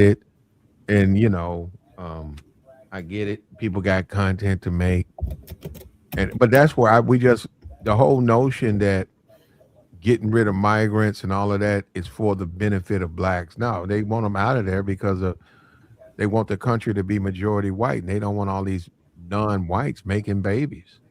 And also, they don't like the way resources or whatever the world is being divided while these black people are on the top. Just like the pilot. What's wrong with a black person being a pilot? A black person can join the service and go through all the hours and all of that, get out, and then they want to fly a pilot, and all of a sudden, oh, they're not qualified. Why? How are they not qualified? They got But I mean, everything that's they're supposed to do. No, I'm saying they push that to the poorly educated. They push that to the poorly educated because they think, oh, you can't fly. The Negroes can't fly no plane. That man might have been flying for 5 years. Everything. All his paperwork's together. He gets out of this military. He goes to United. He wants to be a pilot. And he said, this is nothing. This thing don't even have no weapons. I got to learn how to operate the weapons in the other one. Most of this thing does its own thing. So, and somebody or Candace Owens and all and your boy Charlie Kirk says, if I see a black pilot, I don't feel uncomfortable. I'm gonna feel uncomfortable. That's ridiculous, and it plays to white racism. And you're telling me that group is going to do something to help black people? Why would they do that? Well, I tell you this: St. Louis University has an aeronautics program, and I've seen a couple of brothers, your little young brothers, in that program. So it's nothing you can do if you have your credentials. I think somebody told me that they have to have a certain amount of hours of flight before they can fly for big commercial airlines. As long as you have your hours of flying, there ain't nothing that they can do. I got you, but you're ignoring that they did it to spread fear and racism. That's the whole point to say it. You're talking to people just like poorly educated people. And then there's a certain amount of jealousy. That's real. Envy, those things are real. You're a white American, you're an underachiever, you dropped out in the 9th grade, and you get to see, and you're tired of these foreigners and these Negroes, and then you get to see a black man. How dare he's flying the jet and he's not qualified. That's all DEI. And when someone tells you, man, you know how hard it is to be a pilot? He don't want to hear that. Man, I don't care. They're just letting black people have these jobs. And you say, whoa, you know how hard it is to be a pilot? You know how long it takes to be qualified? No, man, they're just doing it because, and you can't, you're wasting your time. You're wasting your time. And that's where we're at right now. And then, see, this is the thing. I get you. Everything about get them out of here, the money, we're paying them this money. See, we're on the same side. But when you tell me they're doing it for black people, that guy who just told you he don't want to hear it, a black pilot, who you think he votes for? Because that's the base. Why would he be for reparations? That guy ain't gonna be for no reparations. Now, if you just saying people just saying stuff to say stuff, that's one thing. Okay, I'm just saying it to say it. But we have to be realistic. And see, this is what people ignoring. Look at Trump. Look at what Elon Musk and what's the other guy? The gay dude. I don't even know. It's the PayPal guy. Peter Thiel. Look at them. You know what they did? They said we got to make change via what? Elections. Right. We got to put people in power, and then we can make our change. What the Negro does too many times is he begs the white man. He says, "Okay, do right by me," and that's what. Right. And I hear a lot of that on YouTube. It's like, give me some reparations. Why? Because it's the right thing to do, and that's what Malcolm X said. That's fully. That'll never happen. He said, ain't no such thing as a revolution that's nonviolent. Ain't no such thing as going against the grain and people going to see to your needs just because you say they should. And that's why the Negro ain't got nothing now. Yeah. And I'm not saying he should listen to Malcolm X. I'm just saying, and then we get on this YouTube and it's about people just saying stuff. So here it is. Black. Yes, in early January 2026, President Trump signed a presidential memorandum withdrawing the United States from dozens of international organizations, including the UN Permanent Forum on People of African Descent. This forum advocates for a global reparations agenda to compensate Africa and the African diaspora from historical injustices like colonialism, enslavement, apartheid, and genocide. The Trump administration described the forum as racist organization promoting victim-based social policies, and DEI ideology that seeks race-based wealth redistribution, violating the United States constitutional equal protection clause. Let's see. you can stop there because he's not going to say that because they're not going to. They don't want to pay that. And now you, in politics, black people do. This is where all the movements, ADOS, FBA, and all of that. This is where they do have the ball in their court. Right. Can they use the Democrats want to get Trump out, Trump want to stay, and say, hey, well, we're going to go to whoever's going to give us reparations. Now, my problem with that is who's going to be the person to deliver that message? The Democrats aren't going to do it. They're just not going to do it. Okay, say the Democrats aren't going to do it. Now, you got to understand, if neither party will do it, then we don't have any power. We do have power. Somebody's got to do it. So what I'm saying, you say Democrats say no. Will Trump say yes? And if he says yes, who's going to deliver the message? What do you mean who?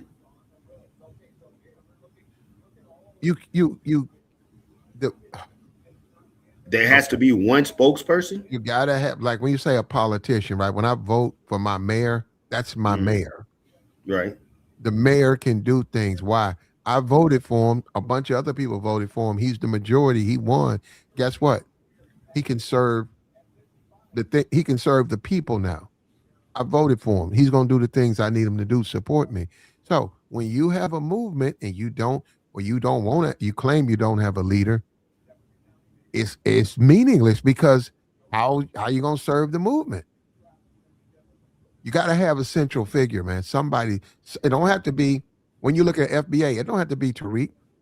There has to be someone who got their shit together, a lawyer who's got a clear background to say that's the leader. And then that way you can funnel things through them that will ultimately help the movement. But it can't be leaderless like that.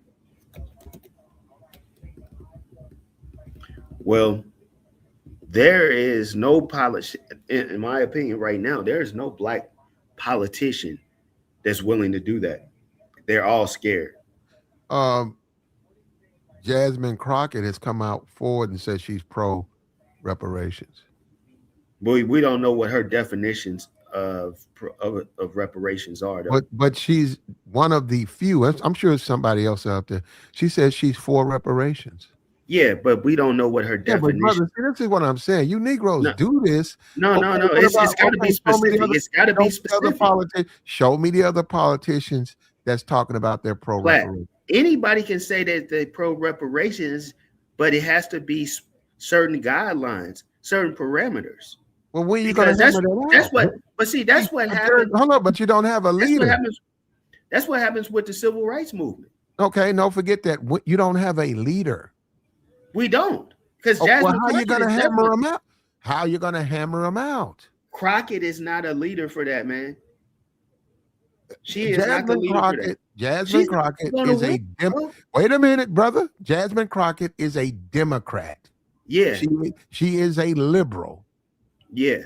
He is pro reparations. She's about to be out of office. Well, they took her district. You cool with that? I mean, that's Texas politics. Okay, well, ask the white boy who replaced her. Is he for reparations? What can I do about that? I don't live in Texas. Well, okay, hold up. So you lose power as a black person. You're losing power. That doesn't even make sense, man. So you'll be less powerful in politics. You have, and she's a Democrat and a liberal. That's what she is. She's there to serve the Democratic Party. How's that a good thing for the FBA or ADOS movement to lose power?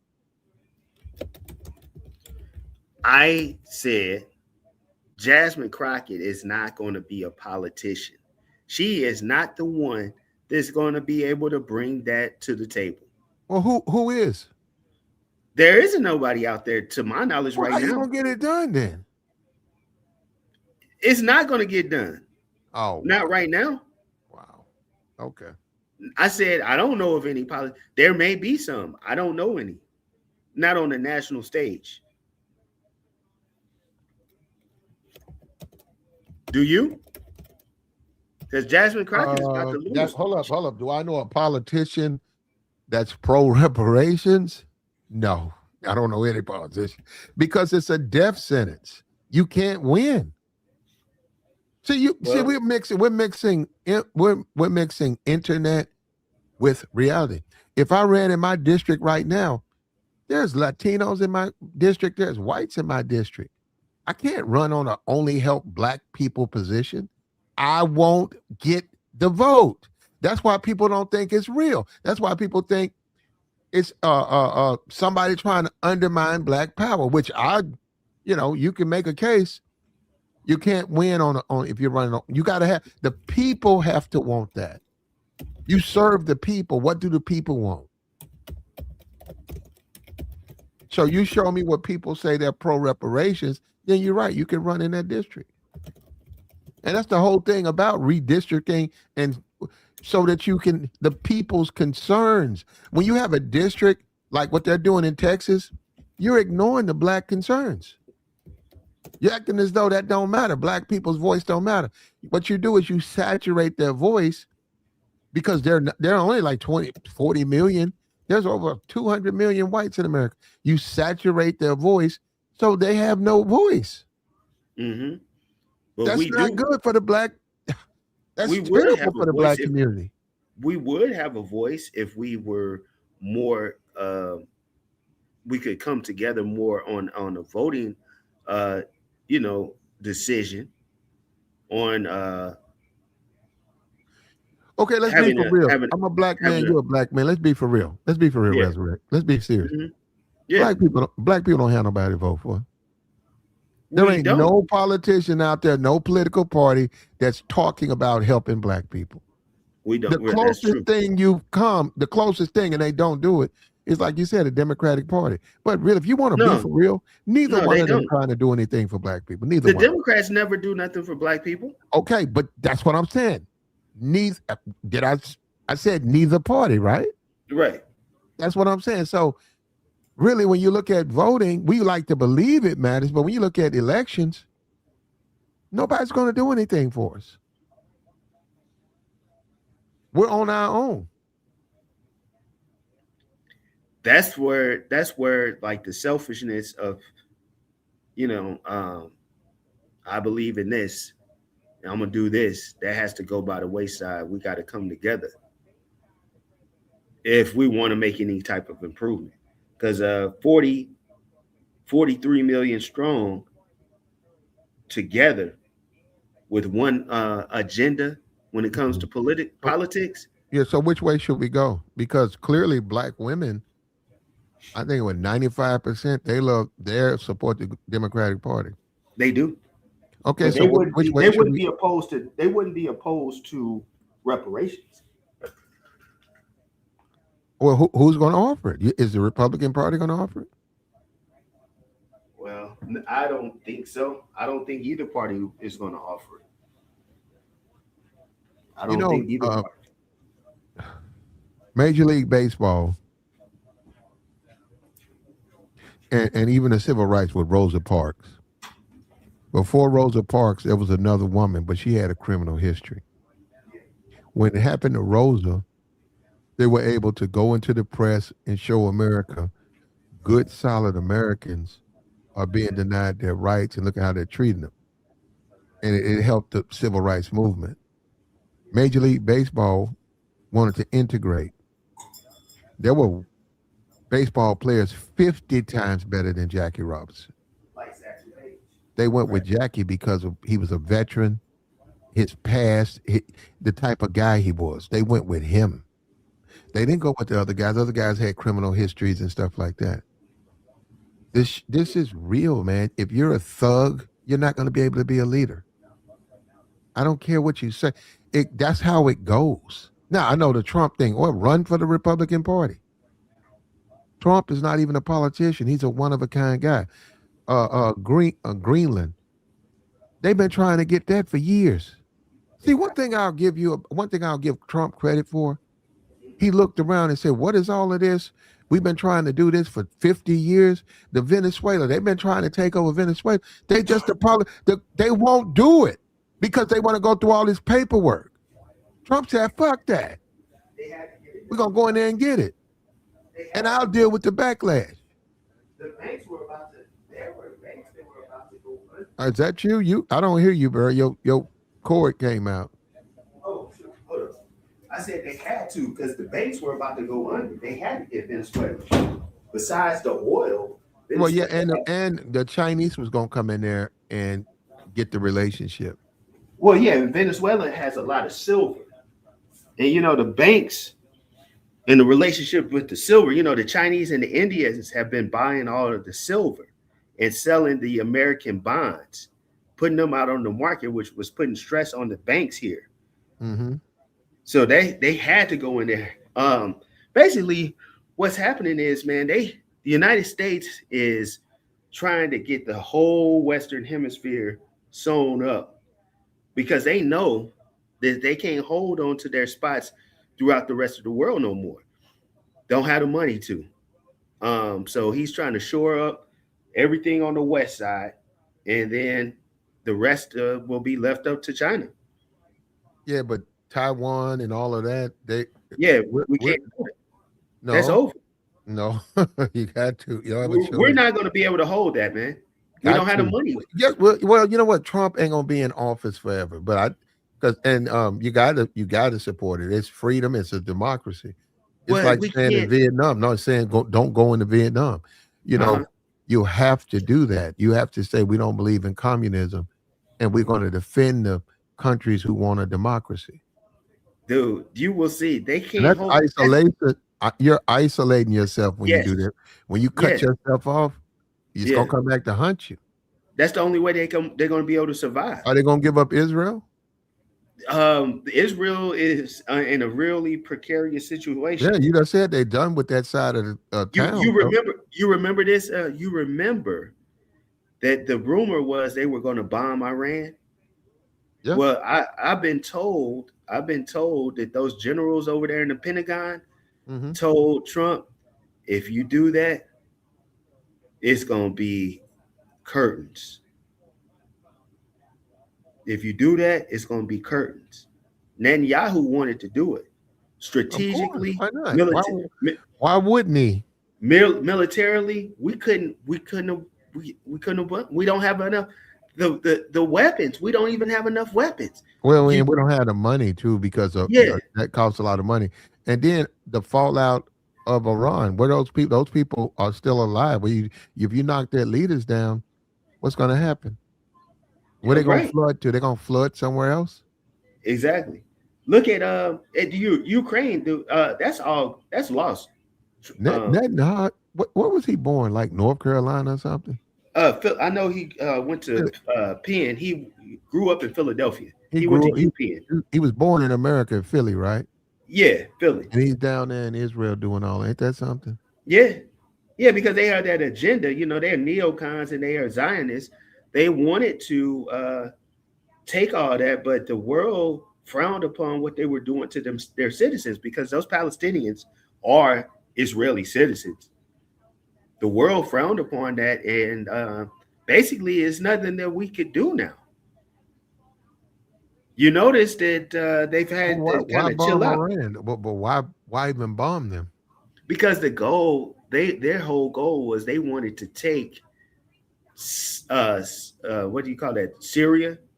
Mm-hmm. They took Iraq, Iran, and they were going to, in parts of Jordan and parts of Saudi Arabia, they were going to make that the new promised land. You know, because every time there was a conflict, but why did Israel they want to bomb them now? Why did they want to bomb them now?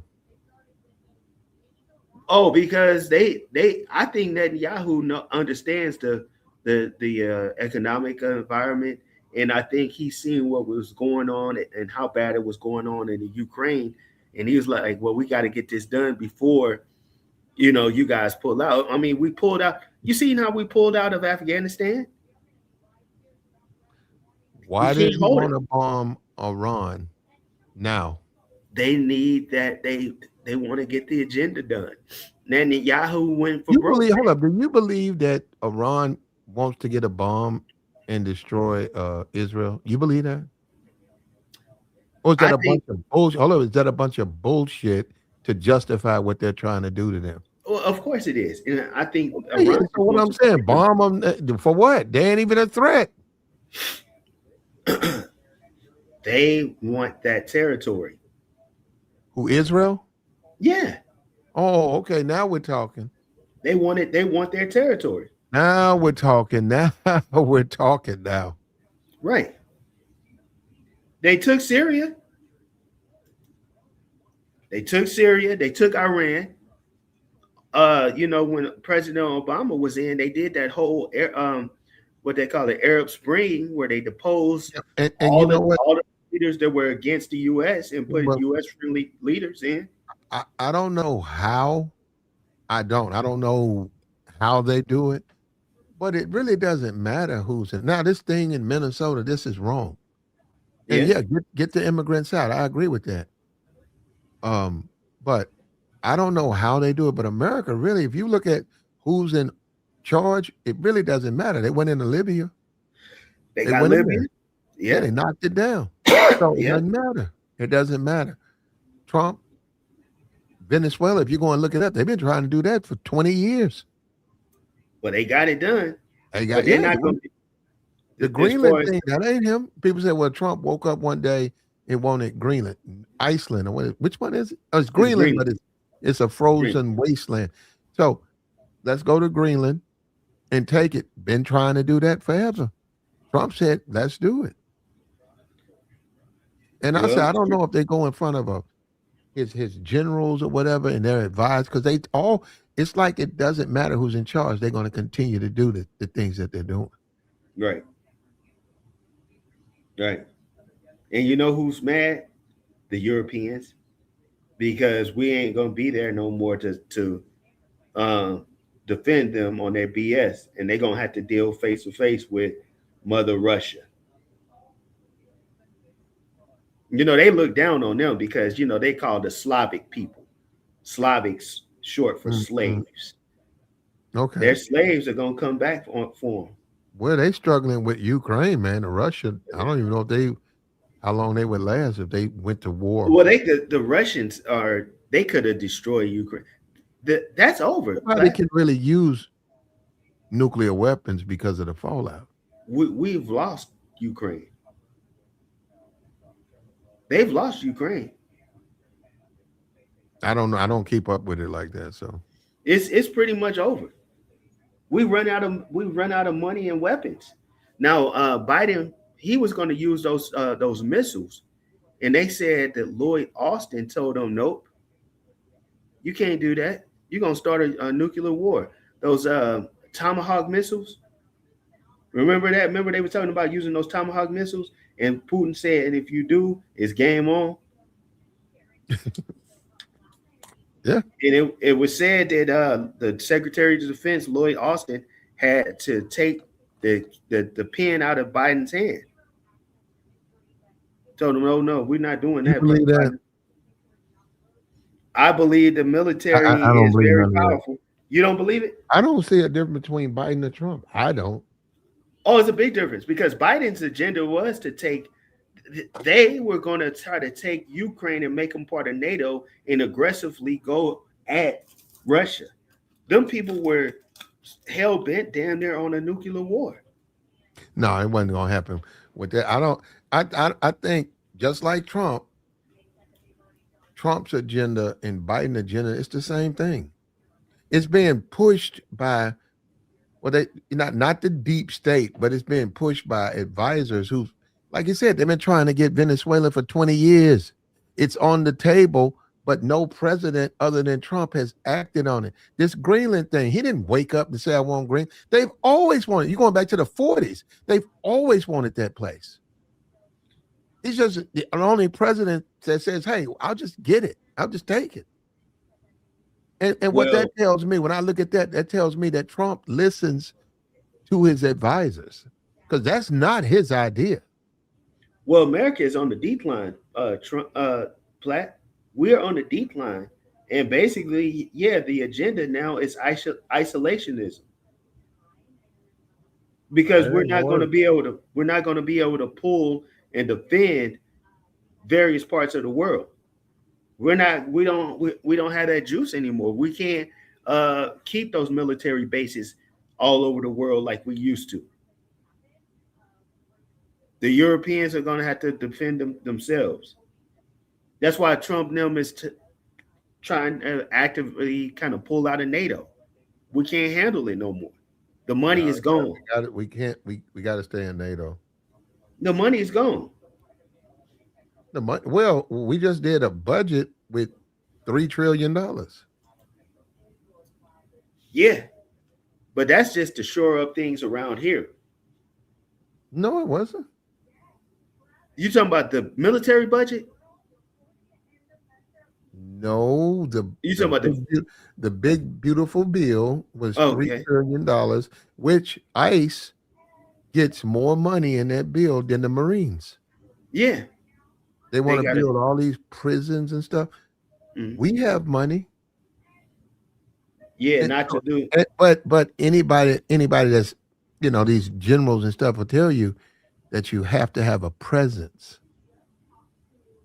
You have to have a presence across the world. You can't isolate yourself and sit there. That's not good.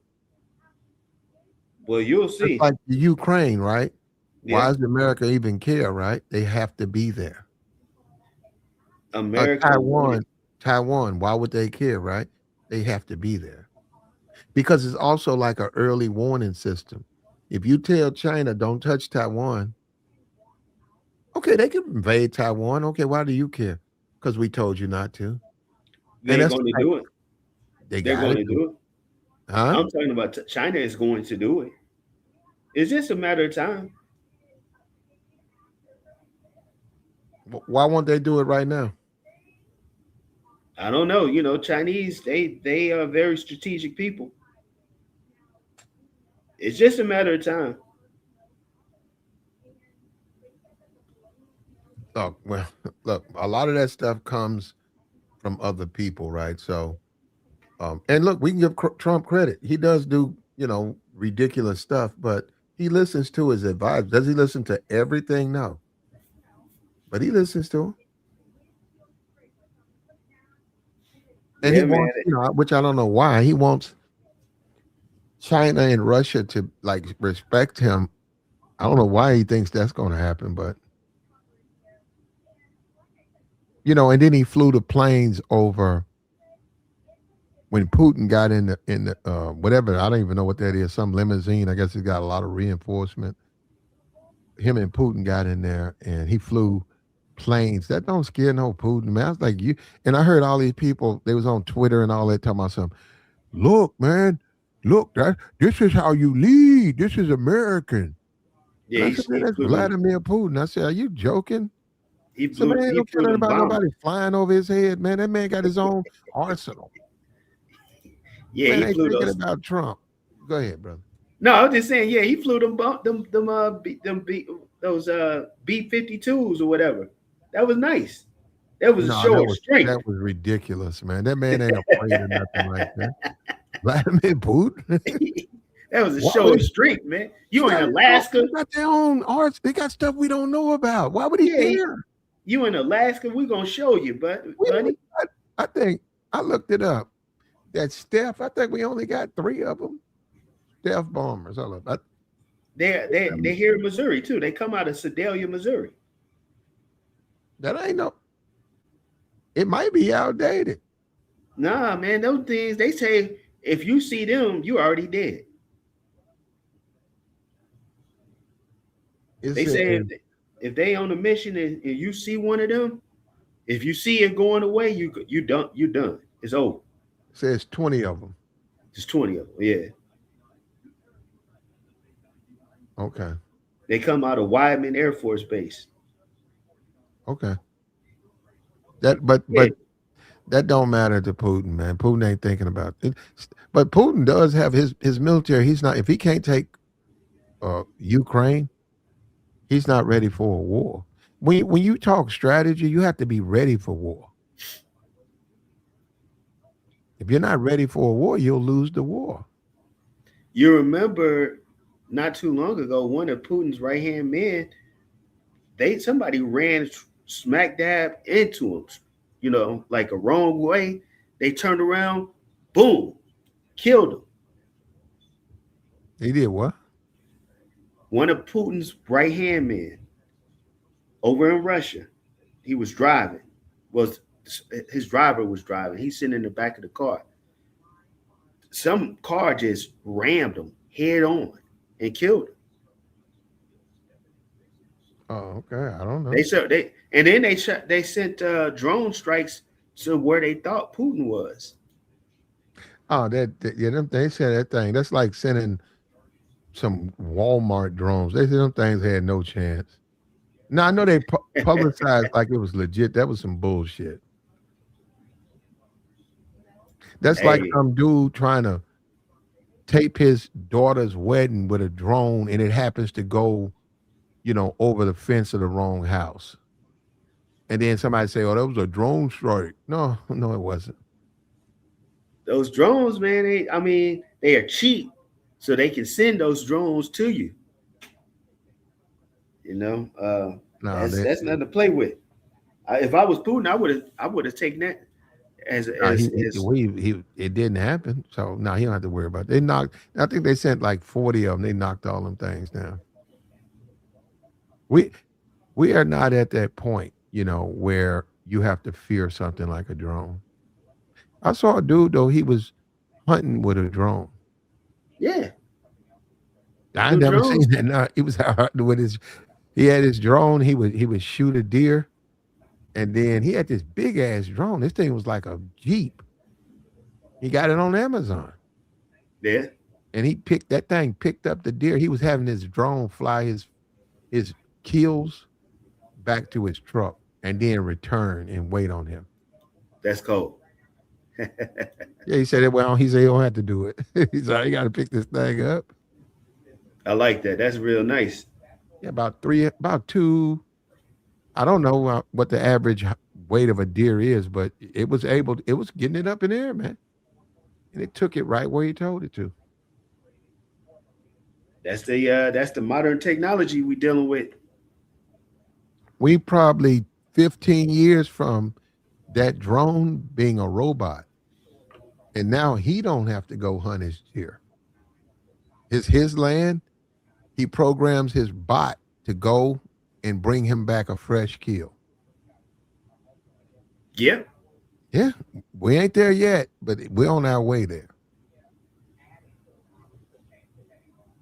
that's a good thing. I like that. Huh? That's a good thing. Well, we're not. We're on our way. Yeah, that's a good thing. I think. Damn, I can't rent. Yeah, we'll do that. I think that's a good thing. But I'm gonna get on off here, man. I gotta All right, go out buddy. here and try to shovel some my driveway and There you go. I give you $3, man. Shovel the snow out my driveway, I got to do my own. and I'll pay you on Tuesday. We good, right? They got you got snow in Mississippi, man. Yeah, it snowed all over. Damn. They said about 400,000 people lost power. Man, that's terrible. You got to wrap up in them blankets. Yeah, the ice because certain parts like Texas and stuff. I think they got ice. But it you can have your generators, and you can survive. When you start talking about 4 or 5 days, you can make it without power and utilities. Except at night. Yeah, Depends on you. On your brain. If you got a very active imagination, you're gonna have trouble at night. yeah. You got to But put a lot of covers on that bed. man, I swear to God, man, I was in this place, man, and we had a power outage. And I'm one of them people. I'm not real big with a completely black house. I don't like my house. Pitch black. Nothing's on, nothing. Like the kitchen's not, everything's out. And I was in that bed, man. I swear something was rubbing my neck, man. And I pulled the covers tight, and I said, "This," because I was like, "This can't be real." It came back, man, and I jumped up. I didn't see nothing, and I went back to sleep, man. And something came back. It's some weird shit. But that house was haunted though, because I saw an old lady sitting on the couch one time. I walked around. That was a haunted house. That shit is real, man. That shit is real. That shit exists. Yeah, you might have been one of them spirits that one of them plantation spirits was in there, man. Down home, Mississippi. It only happened when it went jet black. When it was just a regular place, never happened. Yeah, And see, niggas finna go and get these robots. Niggas finna buy these sex robots. And them things gonna get haunted, man. All that smashing on that thing, man. You don't think you're gonna put you gonna turn that thing. that might be some what you call them incels. I mean, If you're in incel with a sex doll and you sit up there laying next to that thing every night, smashing, laying next to it, that thing gonna grow its own mind, man. they ought to be disgusted with themselves if they have to do some resort to something like that. Mm-hmm. Just disgusted. Well, what else they gonna do? They can't get women. They could do. They can pay. They could pay. Some they could be passport bros. But the if they The pay, passport. but if they They pay the go up. woman, the woman leaves. The robot doesn't leave. They can go and do like they've been doing, going across to the DR. Well, you I can guess get a disease doing that though. I guess where Floyd at? I guess that country's out. They can't go back to Colombia no more. We had Go a over. we had a YouTuber, and he used to dress his sex doll up and sit it at the end of the table with. He was it was a passport, bro. He wasn't afraid of it at all. He was bragging on. He used to come over here about 3 years ago, and he'd had a doll at the end of the table. And the thing about the doll, it looked dead. Like I know it's not real, right? Right. But it's not even close to being like a human. It's like it because it's got that straight. It's never changes his expression. And that dude was having a relationship. There was another dude. He a truck driver. I haven't heard from that brother in a minute. He had him a doll. Them dudes was just He had a bad marriage. He said shit went left, and he just wasn't interested in women. And he said his doll did everything he needed to do. man, that's sick. You got a problem. So if you couldn't hang out with a nigga like that? No, something's missing. You got to be a full person, man. I can't. You got a deficiency like that. It's somebody that I wouldn't want to hang out with. What if you was there watching the game and you told him I gotta use the bathroom? He said, "Yeah, man, go through that back room. It's right there." And on your way there, you see the sex doll. It's laying in the bed. I think I'll All be hair done, makeup is just laying there. You're gonna say something as big as you though. It's a human, the size of a human being. I'll be You like, gonna hey, mention it or man, you just gonna watch the game? hey, I got something going on, man. I got an emergency, bro. Somebody just hit me up, man. I got to roll. Okay, bro. I got to roll. No, I'm talking about. No, that's what I would say. That's how I would play it. Yeah. For real? Yeah, I'm out. Yeah, I wouldn't. I don't know how I would act, but I don't know if I. No, I probably was asking like, "Yo, man, what's up with your bed?" That'd be almost like you being at the crib and your partner just go over and knock his wife out. I'm out. I'm not. That's not my partner no more. There you go. I Because heard that's that, not what man. that's not what how I live. But them things go for about 3-5, man. Yeah, it's crazy. So a Crazy. lot of niggas would have just thrown it out the window and they'd have took that back with them. Yeah. Put it in their bed. Oh no, man. No, I don't think so. I don't think a lot. Well, I'm looking out here, bro. They got truck drivers stuck on the ice. Yeah. They can't get up the hill on the interstate. Yep. I believe you, man. We got three major interstates that come through. We got 44, 70, and 55. So 44 is all ice ridden. I don't even know why people. And we supposed to still be getting to snow, man. We got snow coming in all the way into 2 o'clock.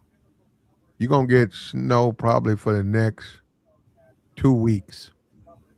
Nah, man. Oh no. We not claiming it. Hopefully not. Yeah, Uber is down here. For all the people who didn't go get food, ain't no Uber. Well, we got the grocery stores open here from 9 to 5:30. But you got to go to them. I'm saying you got to go. You can do Costco. You can order off your app. Yeah, good thing. But they don't have delivery. Good luck going to get it. Yeah. I'm gonna go and yeah, it's kind of messed up. Well, just a life, it is what it is, man. You got it's perfect, really. You got both the AFC and the NFC championship games today. So you got a whole day of football. We're gonna see another Rams Patriots Super Bowl. You're right, because the guy he broke his leg, right? He broke his ankle. Oh yeah, Bo Nix. Yeah, that should be a blowout right there, man. Stidham. Yeah, Jared Stidham. But then you got the old man Matthew Stafford. They want to see him. I think he's gonna retire. So they always reward these old players that are all pros. They reward them. So I think Sam Darnold, his knock is always he's inconsistent in the playoffs. So yeah, I think it's Okay. pretty much. Well, who you got? I hadn't even really looked at it, but I would take Seattle. If you They act like of they all those, split. They yeah, split. it's hard for me not to take Seattle. Seattle got the whole thing. They got the They split. defense and they got the Uh-huh. offense. And the offense. Well, look, the point separation for both games was only 2 points each game.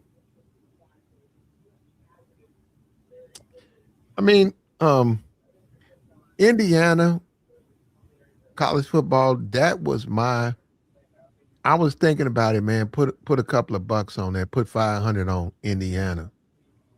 And I thought about it and I reduced the bet to about 75. And I took Indiana. But I didn't think Miami was going to be able to compete. I didn't think they were going to stay that close. And they did. They kept giving up them touchdowns to that number 10, whatever his name is. Yeah. The Yeah. little Mighty Mo or whatever. You know, he's hard as hell. He got that low center of gravity. He's hard as hell to stop. Even though Indiana played him good, but they couldn't like shut him out. Yeah. And they got me, man. Indiana won the game, but they didn't win the money. So They didn't cover the spread. yeah, on this NFL stuff, give me the quarterback that's not. I gotta go with May. Gotta go with May. Don't have a choice. You going with May? All Got right. to. Denver is nothing without this Stidham dude. He's not a Bo Nix. So you going with May and you going with Darnold. Yes. Okay. Yes.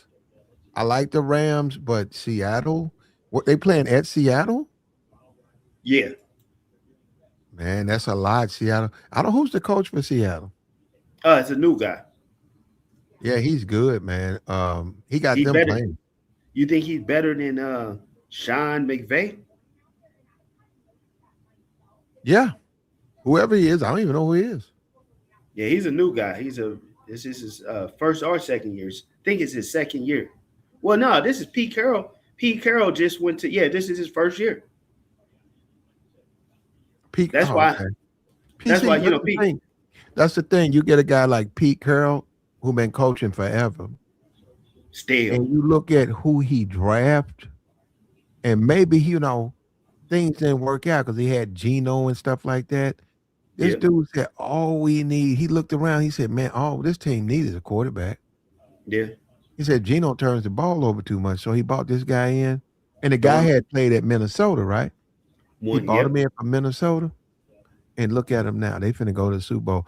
And they got that, most of them guys that's in that defensive backfield, those are Pete Carroll picks. Yeah, Pete Carroll's a defensive coach. Yeah. Yeah. That's why, man, I'm happy about next year with the Cleveland Browns. They're gonna let Jim Schwartz be the head coach, and they're gonna bring a young offensive coordinator in there. Man, Shador and them going to the playoffs at least next year. What about Dion? You think? Nah. Dion, he ain't gonna be the coach. Nah, Dion is trying to build something down there in Colorado. I'm hoping he's able to get it done because I don't like the narrative that he only did it for 1 year with his son. Because, I mean, truth be told, Dion was successful at Jackson State. His first year at Colorado, they won like 4 games. Second year, they won 9. And this last year, they won about 4 games. So he got to break that streak. Look, bro. Oh, man. Dion, look. Dion's not a good coach, man. Well, he's not an X's and O's. He's a good cornerback, but he's not a good coach. And one thing about a coach, look at the guy from Indiana. Yeah, but he's been coaching forever, though. But look at him. And you know what? And he's been doing that with subpar talent. When he was at James Madison, who's gonna go to James Madison? Well, that's a FCS school. So he was. What I'm saying is He had to win with what he had. Ain't no talent there. He's got to Yeah. be a good coach. Deion did that when he went to Jackson State. Deion had Shador. But Shador was just a 3-star recruit. He wasn't no 5-star. Man, Shador in college, and I don't know about the pros. Coming out of high school, He was a Shador was a playmaker. 3-star. Shador was a playmaker. Oh, I know. We'll see. know. You know, I mean, you think, okay. I Yeah, think we'll see. Deion and them are gonna be successful, and I think Shador is too. I think Shador he in the lab right now. I don't even know Throwing that. that ball. I think Shador gonna get benched. Please. By who? The head Deshaun coach. Watson? Yeah. Nah. No, Deshaun. Maybe. Shador is working, man. Shador gonna be healthy. He gonna have to compete against Deshaun, right? Yeah. That's gonna push him. Deshaun has 2 ACLs, ruptured Achilles. He coming back from, man. Come on, that dude is Mr. Plastic. Yeah, I got you on that. I watched Shador. I'm not impressed with him, man, and I personally think he's gonna get benched. So you're not impressed with a guy that didn't get any preseason first team reps. All those other quarterbacks did. All those other rookies got preseason first team reps. Shador was throwing the trash cans and ball boys because that coach that's now the coach of Atlanta tried to freeze him out, man. See what happened. I follow what happened in Cleveland. So Cleveland had a numbers guy, analytics guy named Paul DePodesta. At the beginning of the season, the owner let him go. The general manager is a brother that was educated at Harvard. His name is Andrew Berry. So Andrew Berry really likes Shador. The coach, remember when they started last year, they had Kenny Pickett, they had Joe Flacco, Dylan Gabriel, and Shador. Well, the GM, when they fired that analytical guy, then they shipped Kenny Pickett out to Las Vegas. The coach kept Shador at third string. Okay. Joe Flacco starts. He does nothing, basically. He beat Green Bay, but he was stale. So that coach benched Joe Flacco and put in Dylan Gabriel, but he kept Shador at third string. One day, lo and behold, the general manager, he ships Joe Flacco to Cincinnati. The coach didn't even know, because all the while the owner understands that Shador is a promising young guy. The general manager is telling them that because they seen that preseason game against Carolina. So the coach is pissed off because he was still going to keep Shador buried at third string, but now he's up to second string. So then they say, well, Shador had a arm injury because he's still throwing all these passes to the ball boys and the trash cans. So Shador was second. They brought in another guy named Bailey Zappi, who went to Western Kentucky. So they kept Shador on the bench for a little while Dylan Gabriel was just doing terrible. Now, that was the coach's guy. That Gabriel got a guy from Oregon. Well, finally, the owner's grandkids are showing up at the football stadium with Shador Sanders jerseys on. Finally, during that Baltimore game, Dylan supposedly had a concussion. It was a home game. The owner had seen enough. He made the call, put Shador in. Now, Shador started 7 games, Platt. He won 3 of his 7 games. You know, Cam Ward started. Hey, we'll see, bro. Wait. Just listen to this. Cam Ward, he started all of his games for Tennessee. He only won 3 games. Jackson Dart, he started 12 games. He only won 4 games. Okay. Well, maybe Jackson Dart, he might be better than him, but he ain't better than Cam Ward. When they played heads up, Shador threw for 364, 3 touchdowns and 1 rushing. Then they lose? Cam Ward, special teams. Cam Ward only threw for like 170 in that game. But they lost. I'm saying the whole point is to win the game, right? Yeah. The whole point that special team. He Brother, can't play brother, special teams. I don't have a problem with you. I don't have a problem with Shador. You know, I'm 364 just not flat. going to sit up. No, I'm not going to sit up here and try to make the guy into something that he's not. He's a good player. But yeah, when he got out there and became a starter, he disappointed me a lot. He disappointed you? He I disappointed you a expect him lot. to do better. A couple of games. I think the Frisco game, he was just playing like trash. Well, Platt, he hadn't had. Okay, can I? I'm gonna leave you with this. As a rookie in 1998, this quarterback had Marshall Faulk and Marvin Harrison as weapons to throw to. This particular quarterback threw for 28 interceptions. Kurt Warner. 28 interceptions. A season high. No, Marvin Harrison and Marshall Faulk were two of his weapons. You know who that quarterback was? And he only won 3 games his rookie year. Hold up, the Marshall Faulk? Marshall Faulk and Marvin You're talking Harrison. about Peyton. That's right. He won 3 games his rookie year, Platt. Threw 28 interceptions. Well, then again, you I don't think Peyton Manning's a good quarterback. Well, that's a whole different subject. Oh, he was good. Now, come on now. When he got it going, was no good quarterback. No, he wasn't. When he got it going, Platt, he was Peyton. Omaha. Man, that dude used to carve up. Eli was better than him. No, you tripping. You needed to have, in order for Peyton Manning to win, you needed to have laboratory like fucking climate for him. Everything had to be worked. He's a classic, and they do this sometimes. He's the classic. You got to have a left tackle. You got to have a good running back. You got to have 2 good receivers. You got to have a linebacker, a player of the year. You got to have a sacker, a defensive end that leads the leagues in sacks. They had 2. All of these. You got to have all of this to win games, and most quarterbacks will never get that. But that was Peyton, and Peyton got that. Well, they played in the RCA Dome and then the Lucas Oil Stadium. I mean, he can't help where he played. I mean, Tom Brady had that. Were you familiar with Peyton at Tennessee? Yeah. I know he didn't win. He couldn't beat Florida. Well, you know why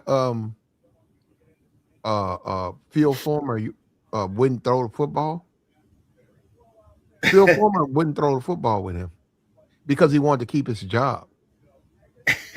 Peyton turned that thing over in a minute, and not only does he turn it over, he then turns around and blames you. Yeah. And the fans blame you. You freaking a-hole catch the ball. No, they blame you, the head coach. It's like, what's wrong with our defense, coach? Well, you know, the next year when Peyton left, Phil Fulmer in Tennessee, they won the national championship with T Martin. And that was holding him back. The brother. Peyton was holding him back. But that, Peyton is retired, man. But I'm just saying, a guy like Peyton Manning goes 3 and 13 as a rookie.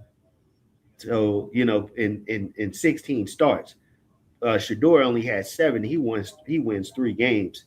The owner, Sanders is money. The owner is money. He owns all those pilot truck stops, those and Flying J's. He want that money. And I think the young man has some talent. I think he has to work on it. So we don't have no football team in St. Louis. And I ain't no Kansas City bandwagon fan. So I never jumped on that bandwagon.